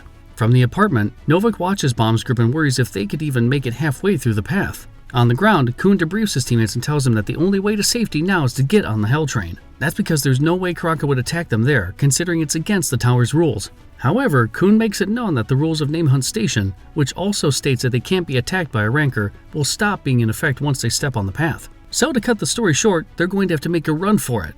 If they encounter a gap in the path, Dorsey will use Bongbong to teleport them to the other side. Kun explicitly tells them to not even think about saving each other, since it would only increase the chances that they'd get caught in Yuri and Karaka's crossfire. We also find out that Run decided to stay behind, since he's still recovering from his injuries. He then turns to Yiwa, Hong, and Rak, intending to convince them to stay at the station. But Yiwa protests and tells Kun that she's willing to risk her life to complete her mission of joining them on the floor of death. Seeing that there's no convincing Yiwa to turn back, Kun gives in and allows her, Rak, and Hong to join them. Team Shibisu then bids their old friends farewell, as they promise one another to meet at one of the higher floors. Later, we see that Kun, Bomb, and the others have started their journey across the path. Evan spots them and helps out by making sure that Karaka doesn't spot the kids. So he busts out another one of his items, Adam's glove. This invisible tool has the ability to form a special barrier that blocks all sounds from within and turns anyone inside the barrier invisible to anyone looking from outside. Kun notices that Evan is assisting them, but he warns his friends to make sure not to use any Shinsu or items to make sure that Karaka has no clue that they're running towards the train. They eventually reach Dorsey, who had gone on ahead of the rest of the group until she reached a gap in the path. Dorsey notices that their 3 injured allies are lagging behind, so she decides to transport the ones who are currently here right now, Bomb, Kun, Sachi, and Boro. While this is happening, Yuri and Karaka continue to have their duel above the skies of Name Hunt Station. Yuri eventually notices that the black orbs from Karaka's World of Darkness technique have been absorbing her attacks. Karaka confirms this and we find out that his technique has the ability to straight up swallow most of its targets. However, since Yuri is an absolute beast, they can't do that. On the bright side, we find out from Karaka that his black balls don't just absorb damage, they also have the power to reflect it. So Karaka channels the collected energy that the black orbs absorb from Yuri's attacks and hurls it right back at the princess using a technique called World of Darkness Damage Counter, Reign of Darkness. Yuri eats up the blast from the black balls, and the ensuing dark energy wave manages to hit the path again, which nearly hits Yiwa, Hong, and Rak. Above them, Karaka is sure that Yuri would have taken up some damage from his previous attack, but he instantly gets humbled to discover that Yuri remains unscathed. However, she notices that Bomb and the others are trying to make their way to the train off in the distance. Yuri starts to get worried that Bomb might get caught when she sees Karaka turning toward the path. At this moment, Karaka continues to look at the path, which makes Evan wonder if he's noticed the kids. Karaka starts to suspect something is up, while Yuri comes up with a plan to draw the Fug Slayer's attention. To do it, she summons a powerful and legendary needle called Kranos. We get a bit of backstory about this needle too, and find out that it used to belong to a high ranker named Quadrado, who traveled with 10 great families in the past. And according to her, Quadrado eventually lost this weapon to Yurik when they encountered each other in the past. After the explosion, Yuri then explains that Kranos has the ability to perform an ultimate ignition once on any floor within the tower. Karaka knows that he doesn't have an equipped item right now that would stand a chance against his powerful needle. In the meantime, Kun and Yuri lock eyes, and he instantly realizes that Yuri is trying to buy them more time. So, Kun tells Endorsi to pick up Yua and the others with Bongbong once Yuri unleashes Kranos' ultimate ignition. At the same time, Yua, Rak, and Hong do their best to keep running across the path. Above them, Karaka starts to really suspect that he's being played for a fool, as he wonders why Yuri would whip out a powerful weapon like Kranos. He comes to the conclusion that she's trying to divert his attention and eventually spots movement on the path. Yuri, on the other hand, wasn't lying when she said she was going to use Kranos' ultimate ignition, so she charges it up and orders the needle to destroy everything in front of her. A gigantic wave of energy gushes out of Kranos and shoots towards Karaka. But Yuri is perplexed when she sees that the Fug Slayer is just standing in front of the oncoming blast. Karaka continues to check the path and ends up spotting Endorsi and Bongbong. He's too late to dodge the energy blast from Kranos, so he tries to protect himself with his armor inventory called Steel Tree. It instantly gets destroyed, so Karaka is forced to sacrifice one of his arms in order to block the blast. On the other end of the battlefield, Yuri sees this happening and wonders if Karaka just self-destructed. However, we immediately get our answer when we find out that Karaka has re-emerged right in front of Endorsi, Yua, Rak, and Hong. The Fug Slayer then threatens to end their lives in order to force Bomb to face him. Karaka summons a Shinsu Orb and uses it to hold Endorsi and the others hostage. Bomb tries to rescue them, but Kun stops him. On the other hand, Yuri and Evan can't believe that Karaka is crazy enough to risk his own life just to get to Bomb. Kun then realizes that Karaka is a Fug Slayer. Meanwhile, Yuri finds a silver lining in the unexpected turn of events, since Evan was able to hide Bomb and most of their other allies. Yuri contemplates that the worst-case scenario would be getting forced into leaving Endorsi and the others to save Bomb and the rest of the group. Karaka starts demanding that Jovial Gray show himself and threatens to take out his hostages if he doesn't do it. Bomb rushes toward Karaka's location in spite of Kun's protests, but there's no changing Bomb's mind, as he tells Kun to take the rest of their friends aboard the Hell Train while he faces Karaka. Bomb finally convinces Kun to let him go when he says that there's no way Karaka would take him out, since he's a Slayer candidate. Kun only gives in when Hwaryun tells him that this is not where Bomb's life is going to end. Shortly after, Bomb wears his wig and appears in front of Karaka. He tells the Fug Slayer to release his friends, but Karaka says he's no dummy. He knows that Yuri and Evan will jump him the moment he releases Yua and the others. Karaka then formally introduces himself to Bomb, which prompts the boy to ask him if he's there to steal his thorn. Karaka says that the thorn is useless unless they melt Bomb along with it. All he's here for is to stop Bomb from getting on the train. It's then revealed that Karaka is doing this to help Joaquin turn into the Fug Slayer white again, and Bomb is a hindrance to that. Karaka then goes on to tell Bomb about how Jinsung once told him that his own madness would endanger everyone around him. But all Bomb wants to do right now is for Karaka to let his friends go and to stop bothering them, or else he'd be forced to fight him. Karaka is angered when he hears this and tries to hurl his Shinsu Orb at Bomb, but he stops in his tracks when he senses that Yuri is just behind him, preparing to blast him with her own Shinsu if he lays so much as a finger on the boy. And with that, Bomb, Karaka, and Yuri find themselves in a standoff. Nearby, Yua tells Endorsi to use Bongbong and teleport Bomb straight to the Hell Train while she breaks the path with Hong's sword. Endorsi knows that Yua, Rak, and Hong are about to sacrifice themselves, but they reassure her that it's alright, since it's better that Bomb and Endorsi get onto the train than becoming a burden to the whole team by getting taken hostage. Endorsi then sends Bomb a message on his pocket telling him to distract Karaka to give Yua time to carve the path. So Bomb thinks on his feet and asks Karaka about his ring. He tells the Fug Slayer that he's seen someone else wearing that same ring, referring to Wagnan. Karaka is shocked to hear this and starts to get all aggressive. This diverts his attention from his hostages, which then allows Yua to break the path with Hong's sword while Endorsi prepares to transport Bomb with Bongbong. Karaka turns and immediately notices the ruse and attempts to blast Yua and the others with his fireball. Seeing this, Yuri calls for Evan to protect the hostages, prompting him to send out Adam's glove towards Yua and the others. As Bomb links up with Endorsi, he can only look in shock as they leave Yua and the others. Still, Yua gives him a reassuring look and tells Bomb that everything's fine. And now that Yuri's sure that Bomb and the other kids are safe, she pulls out all the stops and unleashes her full power to hit Karaka with a devastating ability called Ha Yuri Jihad's Shinsu Control Skill, Murderous Energy Rose Shower. This causes a literal rain of deadly gigantic rose petals to fall upon the station, which then culminates in a gigantic explosion and powerful tremors that rock the whole place. In the meantime, Bomb and Endorsi reach the doors to the Hell Train. Endorsi tells Bomb to hurry inside as he calls out Yua's name. He then hears Yua's voice from underneath the sea of rose petals, but Bomb can't do anything else, as the tremors continue to ravage the station below them and engulf Yua and their other friends in it. Later, inside the train, Bomb and Endorsi link up with the rest of their group. Boro asks where the others are, while shell-shocked Bomb stays silent. In the aftermath of Yuri and Karaka's battle, we see Yuri calling out for Yua and the others. However, they're not answering, which makes Evan think that they're probably already dead after getting caught in the Rose Shower's explosion. Inside the Hell Train's hidden car, we find Karaka re-emerging after using a technique he calls Karaka's Shinsu Control Skill, World of Darkness, Infinite Past Lives. The Fug Slayer admits that he lost a lot on this trip, especially considering that Yuri actually held back to make sure that Bomb and the others didn't get caught in the crossfire of their duel. To his credit, Karaka does admit defeat. For one, he couldn't take out Yuri, and then he also failed to stop Bomb from getting on the Hell Train. However, Karaka is glad that this disaster of a mission at least yielded one good result. And here's where we get the big reveal. Now, remember that ring Bomb mentioned?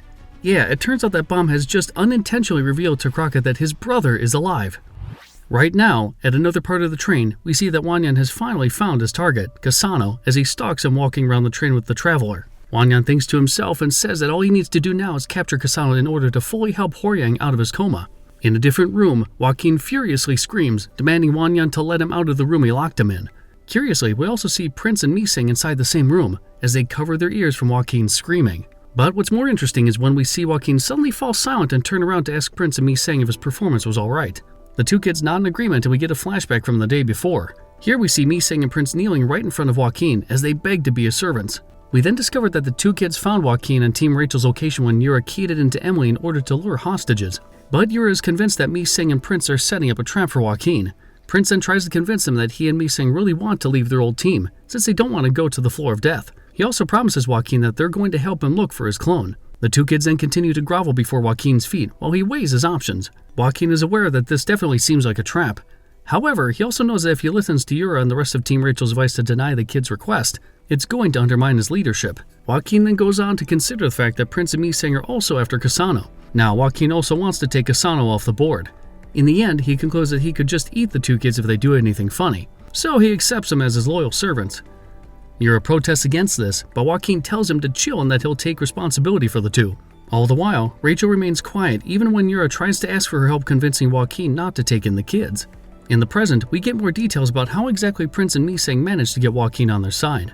It turns out that Joaquin actually offered his help in taking out Kasano. That's because, according to him, that would mean Rachel having one fewer henchman in her crew. In fact, being supposedly trapped inside this room is all part of Prince and Miseng's plan. He's not even aware that Wagnan is the one who's after Kasano right now.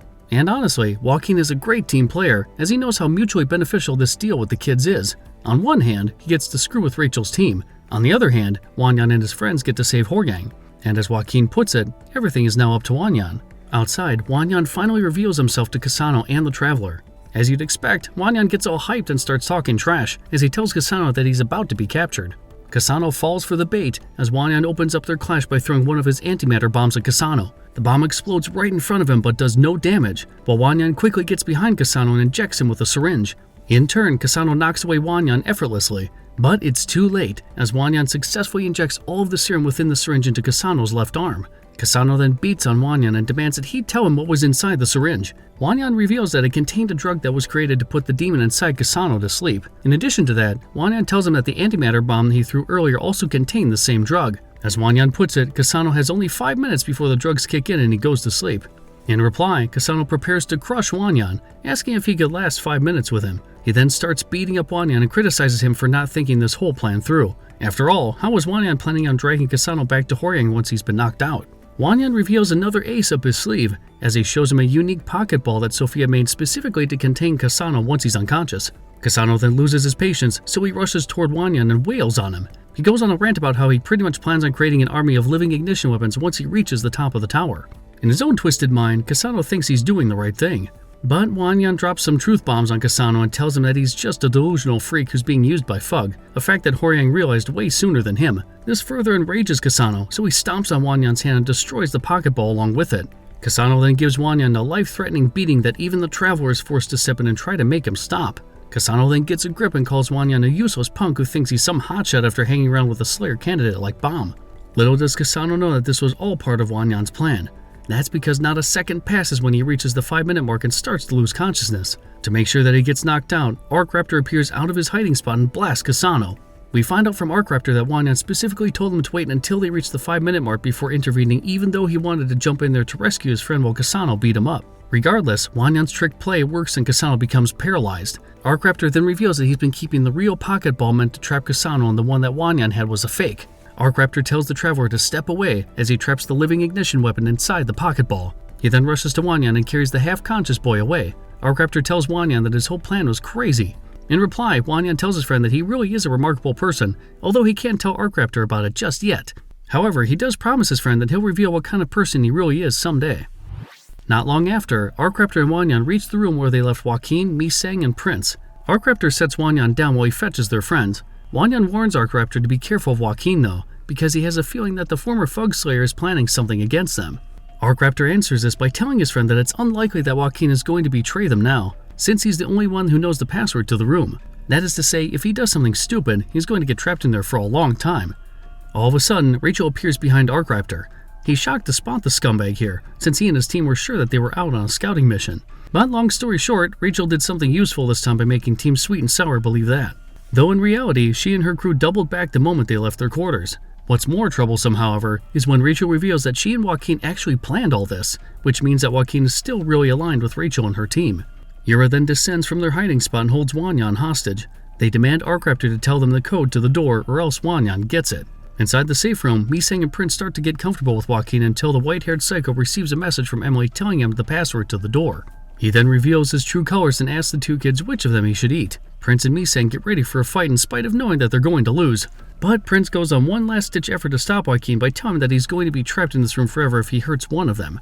Too bad for the kids, because Joaquin already knows the code, and on top of that, he tells them that he could actually break out of this place in a few days with his own abilities if he wanted to. Joaquin then leans over Prince and tells him a secret, that he plans on taking one of them with him while he eats the other. And so he repeats his question, which one of them should he eat? Just outside, we see that Arkraptor and Wagnan have been subdued. Rachel has even stolen his magical parasol. Arkraptor demands them to let Wagnan go now, since he already gave them the code. Plus, it's not like Wagnan could hurt them, given that his friend is severely injured right now. Arkraptor presumes that Team Rachel is going to take them hostage, but Rachel has other, more sinister plans.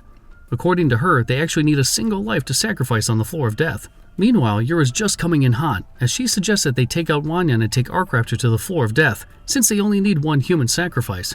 And believe us when we say that Rachel's on a roll right now, as she tells Arkraptor that she never promised to spare Wagnan's life even if he told them the password to the room. Yura then attempts to stab Wagnan, but they stop when Arkraptor tells him to take him out and bring Wagnan to the floor of death instead. He convinces the two scumbags that it's a much better proposition, since if they take Wagnan's life, they're going to have a much harder time trying to take Arkraptor alive to the floor of death. Wagnan, on the other hand, musters all his remaining strength to try and stop Arkraptor from sacrificing himself, as his friend tells Rachel and Yura that Wagnan is actually a tremendously remarkable guy. Arkraptor then turns to him and pretty much bids Wagnan farewell, reminding him that he's more than remarkable enough for Arkraptor.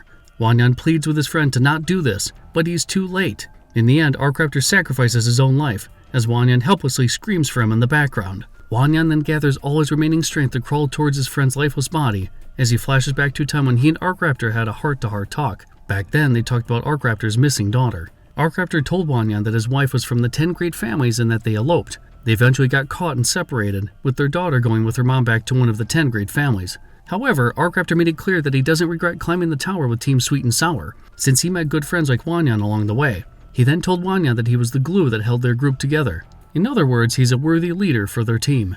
In the present, Wagnan mourns the passing of his friend. As Joaquin steps out of the safe room, Wagnan turns to see that Joaquin is with Misang, but Prince is nowhere to be found. The day just gets worse when Joaquin reveals that he ate Prince. Understandably shocked, Wagnan blames himself for all the tragedies that have befallen them. Somewhere else, Kun brings Bomb some food. He knocks on his best friend's door, but he doesn't answer, because right now Bomb is quickly falling into deep depression after what happened to Yiwa, Rak, and Hong. Inside, Bomb continues to stew over the fact that he failed to save his friends. On top of that, he gets smacked with guilt when he realizes that he was the one who ended up getting rescued again. In the end, Bomb comes to the conclusion that he needs to get stronger, so much so that no one and nothing could defeat him. Meanwhile, Wagnan sinks into his own depression as he dreams about Arkraptor and Prince. In his dream, he tries to call out to his friends, but they only walk away. All of a sudden, his long-dead friend Nia appears before him and tells him that Arkraptor and Prince couldn't come back anymore. Nia then starts blaming Wagnan for his own death and goes on to show him each and every companion that he's had in the past. Nia continues to rub salt on Wagnan's wounds by telling him that he's basically a selfish jerk, which explains why he's the only one who always survives while anyone who gets close to him loses their life. Wagnan wakes up and we find out that he and Misang are chained up inside a cell within Team Rachel's quarters. He also realizes that he was just dreaming, but the fact that Arkraptor and Prince are gone is all too real. The combined guilt and trauma gets so bad that Wagnan starts hearing the twisted voices of all the friends and teammates he had lost in the past. Wagnan then has a panic attack as he desperately screams for the voices to stop. This wakes up Misang, who checks up on him. Just outside, we see that Joaquin is guarding their cell. The white-haired warrior gets annoyed with all the noise Wagnan's making, so he decides to berate him. Joaquin basically tells Wagnan that he's going to eat them if he doesn't shut up. Plus he says that Wagnan should have been used to seeing death all around him now, since he's been climbing the tower for 40 floors. Joaquin then comes across Cassano, who yells at him for not letting him know about their plan to use him as bait to draw Wagnan and the others out. Joaquin tells Cassano to buck up and stop being such a wuss, since they needed to sell the deception. Plus Joaquin even gives Cassano some advice to get rid of his emotions if he wants to become a true weapon. After all, Fug is no use for him if he continues to be easily swayed by his feelings. In another room, Yura tries to convince Rachel to take out one of their hostages, since they only need one human sacrifice on the floor of death. But as we said, Rachel's making some good moves right now. According to her, it would be more beneficial to keep a couple of them, so in case something happens to one of their hostages, they'd have a spare one. Still, Yura tries to plead her case, but Rachel tells her to drop it and focus on whether the guide who would take them to the floor of death is ready to go. Yura informs her that this guide, who also happens to be the greatest D-rank scout, is getting on the Hell train at the next station. We then find out that Rachel personally did a cavity search on Wagnan and Misang before Yura bids her goodnight. Now alone inside her room, we see how much of a rookie Rachel really is when her hands start trembling when she remembers how she straight up killed Arkraptor earlier. She gets hold of herself and starts thinking about Wagnan. Rachel believes that there's something about him that's more than meets the eye, especially considering that he has a ring with the symbol of the Jihad family. Meanwhile, Kun enters Bomb's room to check on his best friend only to discover that he's nowhere to be found. That's because at this moment, Bomb has arrived at the rice pot to ask the God of Guardians to teach him how to become a god. Unfortunately, the God of Guardians tells Bomb that he doesn't know how to do that. In fact, the God of Guardians is just a nickname that regulars gave to him. Bomb then leaves after hearing this, but the God of Guardians manages to stop him when he asks the boy what happened outside. Bomb then unloads his feelings on the God of Guardians and tells him that none of it would have happened if he was stronger than their enemies. In reply, the God of Guardians tells Bomb that great power cannot make everyone happy. He then tells the story of a boy he once taught. This boy wanted to become the king of the tower because he wanted to turn it into a place where everyone can live happily. According to the God of Guardians, he helped the boy become stronger and he eventually became the king of the tower. Still, that same boy failed to make everyone happy even after becoming the tower's ruler. The God of Guardians admits that he doesn't really know what happened to that boy afterwards, but a lot of things changed after he left this place. And if you didn't know already, the God of Guardians is referring to Jihad. The God of Guardians then drops some wisdom nuggets on Bomb and tells him that he should focus more on how he could use his power than getting stronger. And with that, the God of Guardians tells him to come back after his next test, once he's sorted his thoughts out. As he puts it, he may not know how to turn people into gods, but he can surely help Bomb become stronger than he is right now. Bomb leaves and comes back to his room after that. He finds that Kun has been waiting for him. Kun knows that Bomb went to the rice pot and tells his best friend to make sure that he tells him where he's going next time so that Kun could follow him. And Dorsey then crashes into his room and berates Bomb for not eating his meals. We also find out that Yuri has started to keep an eye on Dorsey just to make sure she doesn't go off the rails. Yuri then uses her surveillance gadget to tell Dorsey to come and see her, and the younger princess is forced to leave the room. With the two of them left alone, Kun reassures Bomb that there's a chance that Yiwa, Hong, and Rak are still alive. What they have to focus on right now is surviving their quest so that they could all meet with one another afterwards. All of a sudden, Dorsey barges into Bomb's room again using Bong Bong and gives her boy a much-needed pep talk. Well, it's as much of a pep talk as you'd expect from Dorsey, as she basically scolds Bomb for being all down in the dumps and failing to realize that there are people who care about him. As such, he has to take care of himself, and Dorsey only stops lecturing her boyfriend when Yuri forces her out of the room. A day later, Bomb and his team take another test to be able to enter the next floor. They ultimately pass the test, but Kun knows that they have some work ahead of them now that they need to fill the positions left by their missing teammates. Boral suggests that they add one more scout to their ranks and goes on to add that Dorsey is pretty much a liability when they're on the field, since she doesn't know how to run plays as a team. As such, they also need a new fisherman in their lineup. Kun tells Boral that Beta could fill that role once they reach the floor of death. They then turn their conversation towards Wanyan's team. Bomb asks if they should look for them, but Hwaryun interjects and tells them that they should respect Team Sweet and Sour's decision to go off on their own. Plus, Hwaryun makes them realize that they don't even have the time to worry about Wagnan and the others right now, since they're getting closer to the floor of death. She then warns Bomb and the others that it's going to be difficult to survive the floor of death even with someone like Yuri around. Later, Bomb bids his team farewell as he heads for the rice pot again. He promises that he'll make it in time for their arrival at the floor of death. On the other hand, we find out that Kun has started training with Evan in order to harness his skills with a lighthouse. As for Dorsey, she tries to sneak away and shirk her training, but Yuri catches on instantly and drags her to today's practice.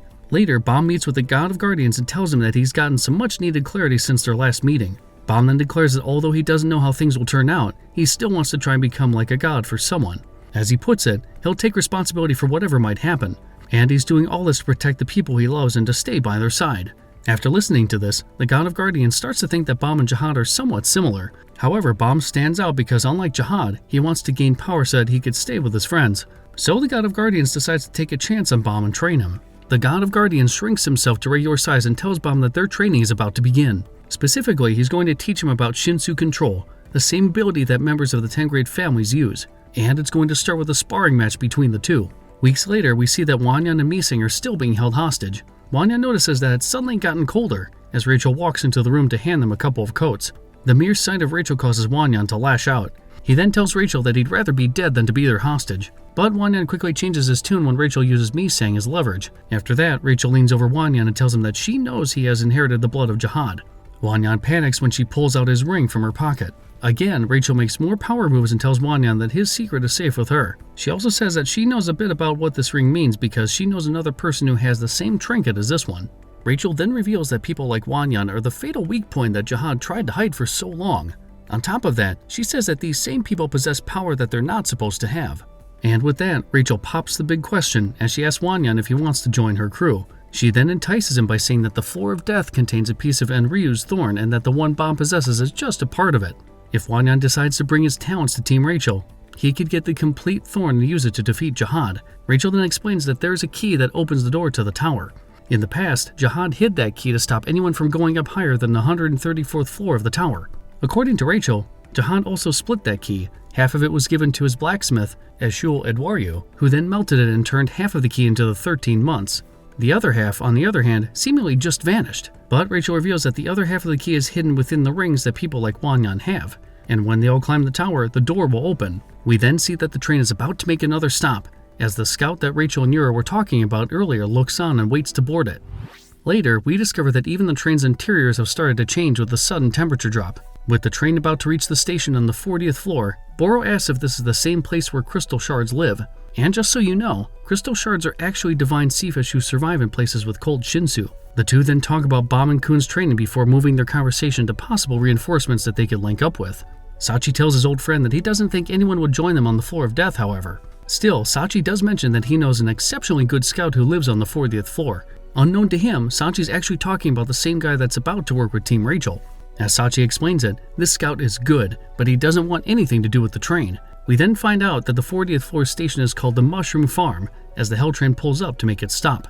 Back at the rice pot, the God of Guardians continues to teach Bomb about Shinsu Control, as they spar with each other. As the God of Guardians puts it, Shinsu Control is an ability that regulars can only use with authority from the administrators. But since Bomb is not a regular, he's able to bypass this red tape and learn Shinsu Control on his own. Most importantly, the God of Guardians lets him know that Shinsu Control is a privilege that those who open the door possess and that he has to master this ability to learn a technique called Shinsu Black Hole Sphere. Somewhere else, Boro and Sachi hang out in front of the Hell Train's doorway. Boro comments on how empty the 40th floor looks, but Sachi tells him that regulars actually live here. In fact, he mentions that he knows a boy with mysterious eyes who lives in the castle some distance away. According to Sachi, this boy is a painter and he settled here in order to paint the scenery. Additionally, this same boy has taken it upon himself to detect threats on the 40th floor and stop them with the help of the other regulars who live here. Sachi admits that he thinks the boy is wasting his talents here, since he could easily climb the tower if he wanted to. All of a sudden, they spot someone coming their way from the castle. Sachi spots this newcomer and can't believe it when he sees that the same boy he's been talking about is approaching. His name is Hockney, and yes, he has a pair of cool, mysterious eyes. Hockney reaches the Hell Train, but a couple of other regulars who know him, Jordan and Arku, block his path. Jordan and Arku plead with Hockney to stay on the 40th floor, since he's pretty much their leader. But Hockney disagrees and instead uses the lamp at the end of his fishing rod to summon energy and subdue his friend so that he could get on the Hell Train. Hockney makes the trek towards the stairs leading to the train's door where he comes across Sachi and Boro. Inside the train, Sachi asks why Hockney has finally decided to hop on the Hell Train after all this time. Barrel, Joaquin's final clone, and Cherry also arrive and wonder if Hockney is a new member of their team. But Sachi tells him that he's just a scout that he knows. Sachi then reveals that the reason he's here is because he's been trying to find the last piece of a painting he once did called the Red Light. According to him, he created this painting even before he became a regular but got stolen somewhere along the way. He has already retrieved 5 of the 6 parts of this artwork and recently managed to locate and buy the final part. He goes on to tell that the last piece of this painting was supposed to be delivered to him, but he lost touch with the contact person who was supposed to give it to him. He then used Emily and discovered that his item is hidden somewhere inside the train. Long story short, Hockney plans on staying aboard the Hell Train until he finds this last piece. And we find out that he's so determined to locate it because, as Hockney puts it, the red light is like his own soul. Later, Yura uses Emily to learn that Hockney's already aboard the train. Joaquin wonders if they should head straight to his location to negotiate with Hockney. However, Yura disagrees and instead opts to let Hockney stay with their enemies for now. According to her, they could use Hockney as a spy later. We then get the big reveal that Yura chose Hockney to be their scout because she learned from Emily that he's from the Floor of Death. Yura tells Joaquin that she doesn't really know how Hockney got out of there, but she's certain that he could help them navigate the Floor of Death. Joaquin then asks what they'd do if Hockney refuses to help them. In reply, Yura lets him know that Hockney has no choice because she's been keeping his soul inside her magical luggage. At the cells, Wagnan flashes back to his earlier conversation with Rachel. To make their deal sweeter, Rachel even promised Wagnan that she'd tell Kasano to help save Horgang.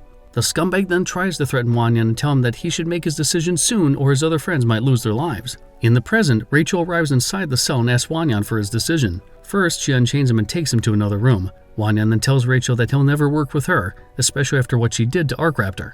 However, Rachel activates her inner weasel and tells Wagnan that she doesn't want the two of them to become friends. In other words, this is a purely professional setup where they could help each other get what they want once they climb the tower. And hey, it works too. Wagnan realizes that Rachel, despite what she is, makes a good point. So he ultimately agrees to climb the tower with her, but first, he demands that Misang be set free and sent back to their other friends. Rachel agrees to this. Before their conversation ends, however, Wagnan reminds Rachel that he'll surely make her pay for what she did to Arkraptor one of these days. Somewhere else, we find out that Kun is absolutely spent after training with Evan. Kun asks his new mentor if he's making any progress. Evan says that he is, but it's still not nearly good enough by his standards. Evan then asks Kun why he's following Bomb to the Floor of Death. Kun answers and tells the truth. According to him, he first simply thought that joining Bomb's journey would be a fun bit of distraction to him. However, he tells Evan that it's different nowadays, because now Kun feels like he absolutely needs to see this whole thing through with Bomb. He then goes on an existential monologue before saying that he honestly thinks that the end of the world will come if Bomb isn't around. Evan listens to all this and asks Kun if he and his other friends could even keep up with Bomb, since he's becoming stronger and stronger at such a quick pace. In answer, Kun says that he's going to do everything he can to keep up with his best friend and resumes training with his new mentor. Back at the rice pot, the God of Guardians demonstrates how to perform the black hole sphere technique and involves compressing Shinsu into a single point, which effectively turns it into a powerful bomb that could level an entire world. The problem is that Bomb just isn't getting the hang of it, so he remembers the way that he used to learn new techniques. And if he didn't know it already, Bomb has a knack for copying abilities that hit him, so he proposes to the God of Guardians to attack him with a black hole sphere. The God of Guardians is absolutely opposed to this, since he thinks Bomb couldn't handle the damage that this technique does. But Bomb insists, telling his master that there are far more important things around him than his own life. Somewhere else, Wagnan comes back to their cell and informs Misang that he just took Rachel up on her deal. He then tells the little girl to get out of this place, save Horyang, and forget everything that happened here. 3 days later, the Hell Train leaves the mushroom farm. In the meantime, Kun and Dorsey and Bomb continue honing their skills with their respective trainers, while their other companions fend off schools of crystal shards.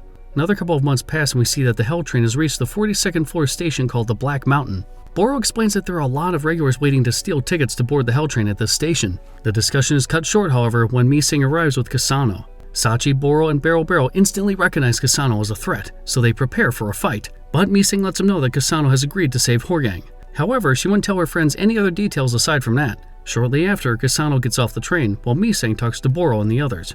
She remains mum about the details of what happened to Team Sweet and Sour, but tells her allies that they succeeded in saving Horyang. We then flash back to a couple of months ago when we find out that Misang is elected to stay with Wagnan and Team Rachel instead of going back to Team Sweet and Sour. Wagnan tried to convince her not to join him, but she's determined to stay. Wagnan ultimately agrees and asks Misang for a favor. Specifically, he wanted Misang to tell Kasano something, and if she comes across their friends, Wagnan instructed her to not reveal anything that happened to them. Lastly, he instructed Misang to tell Bomb to key in the words, "The Yellow Prince," and Emily if he feels empty without him. In the present, Misang relays this message to Sachi and the others before making her way back to Team Rachel.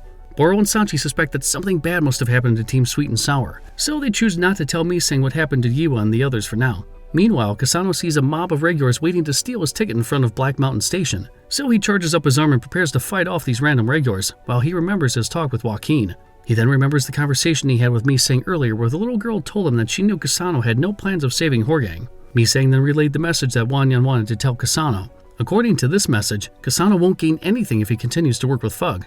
But if Kasano decides to save Horyang and come back to Team Rachel, Wagnan would make sure that he gets his wish. In the present, Joaquin complains to Rachel about allowing Wagnan and Misang to join their crew. Wagnan then walks in and tells Joaquin to calm down because he and Misang have no plans of betraying them. As Wagnan puts it, he's a man of his word and he'll help Rachel and her team find the thorn fragment on the floor of death. In any case, there's no use arguing about this, as Joaquin tells him that the floor of death is right up ahead. Wagnan then cooperates with Rachel and asks her what she wants him to do. But inside his mind, the blonde-haired goofball is already brewing up a plan to take out this freckled scumbag once they're on the floor of death. Back at the rice pot, a bloodied and beaten Bomb races his hands and smiles, as he rejoices that he's now learned how to perform the fabled black hole sphere technique. Thank you everyone for watching part 3 of Tower of God Hell Train Arc. I appreciate it if you made it here at the end. As always, please don't forget to give us a like, share, subscribe to our channel, and turn on your notifications to be the first to see our video for the 4th part of Tower of God's Hell Train Arc. We'll catch you next time.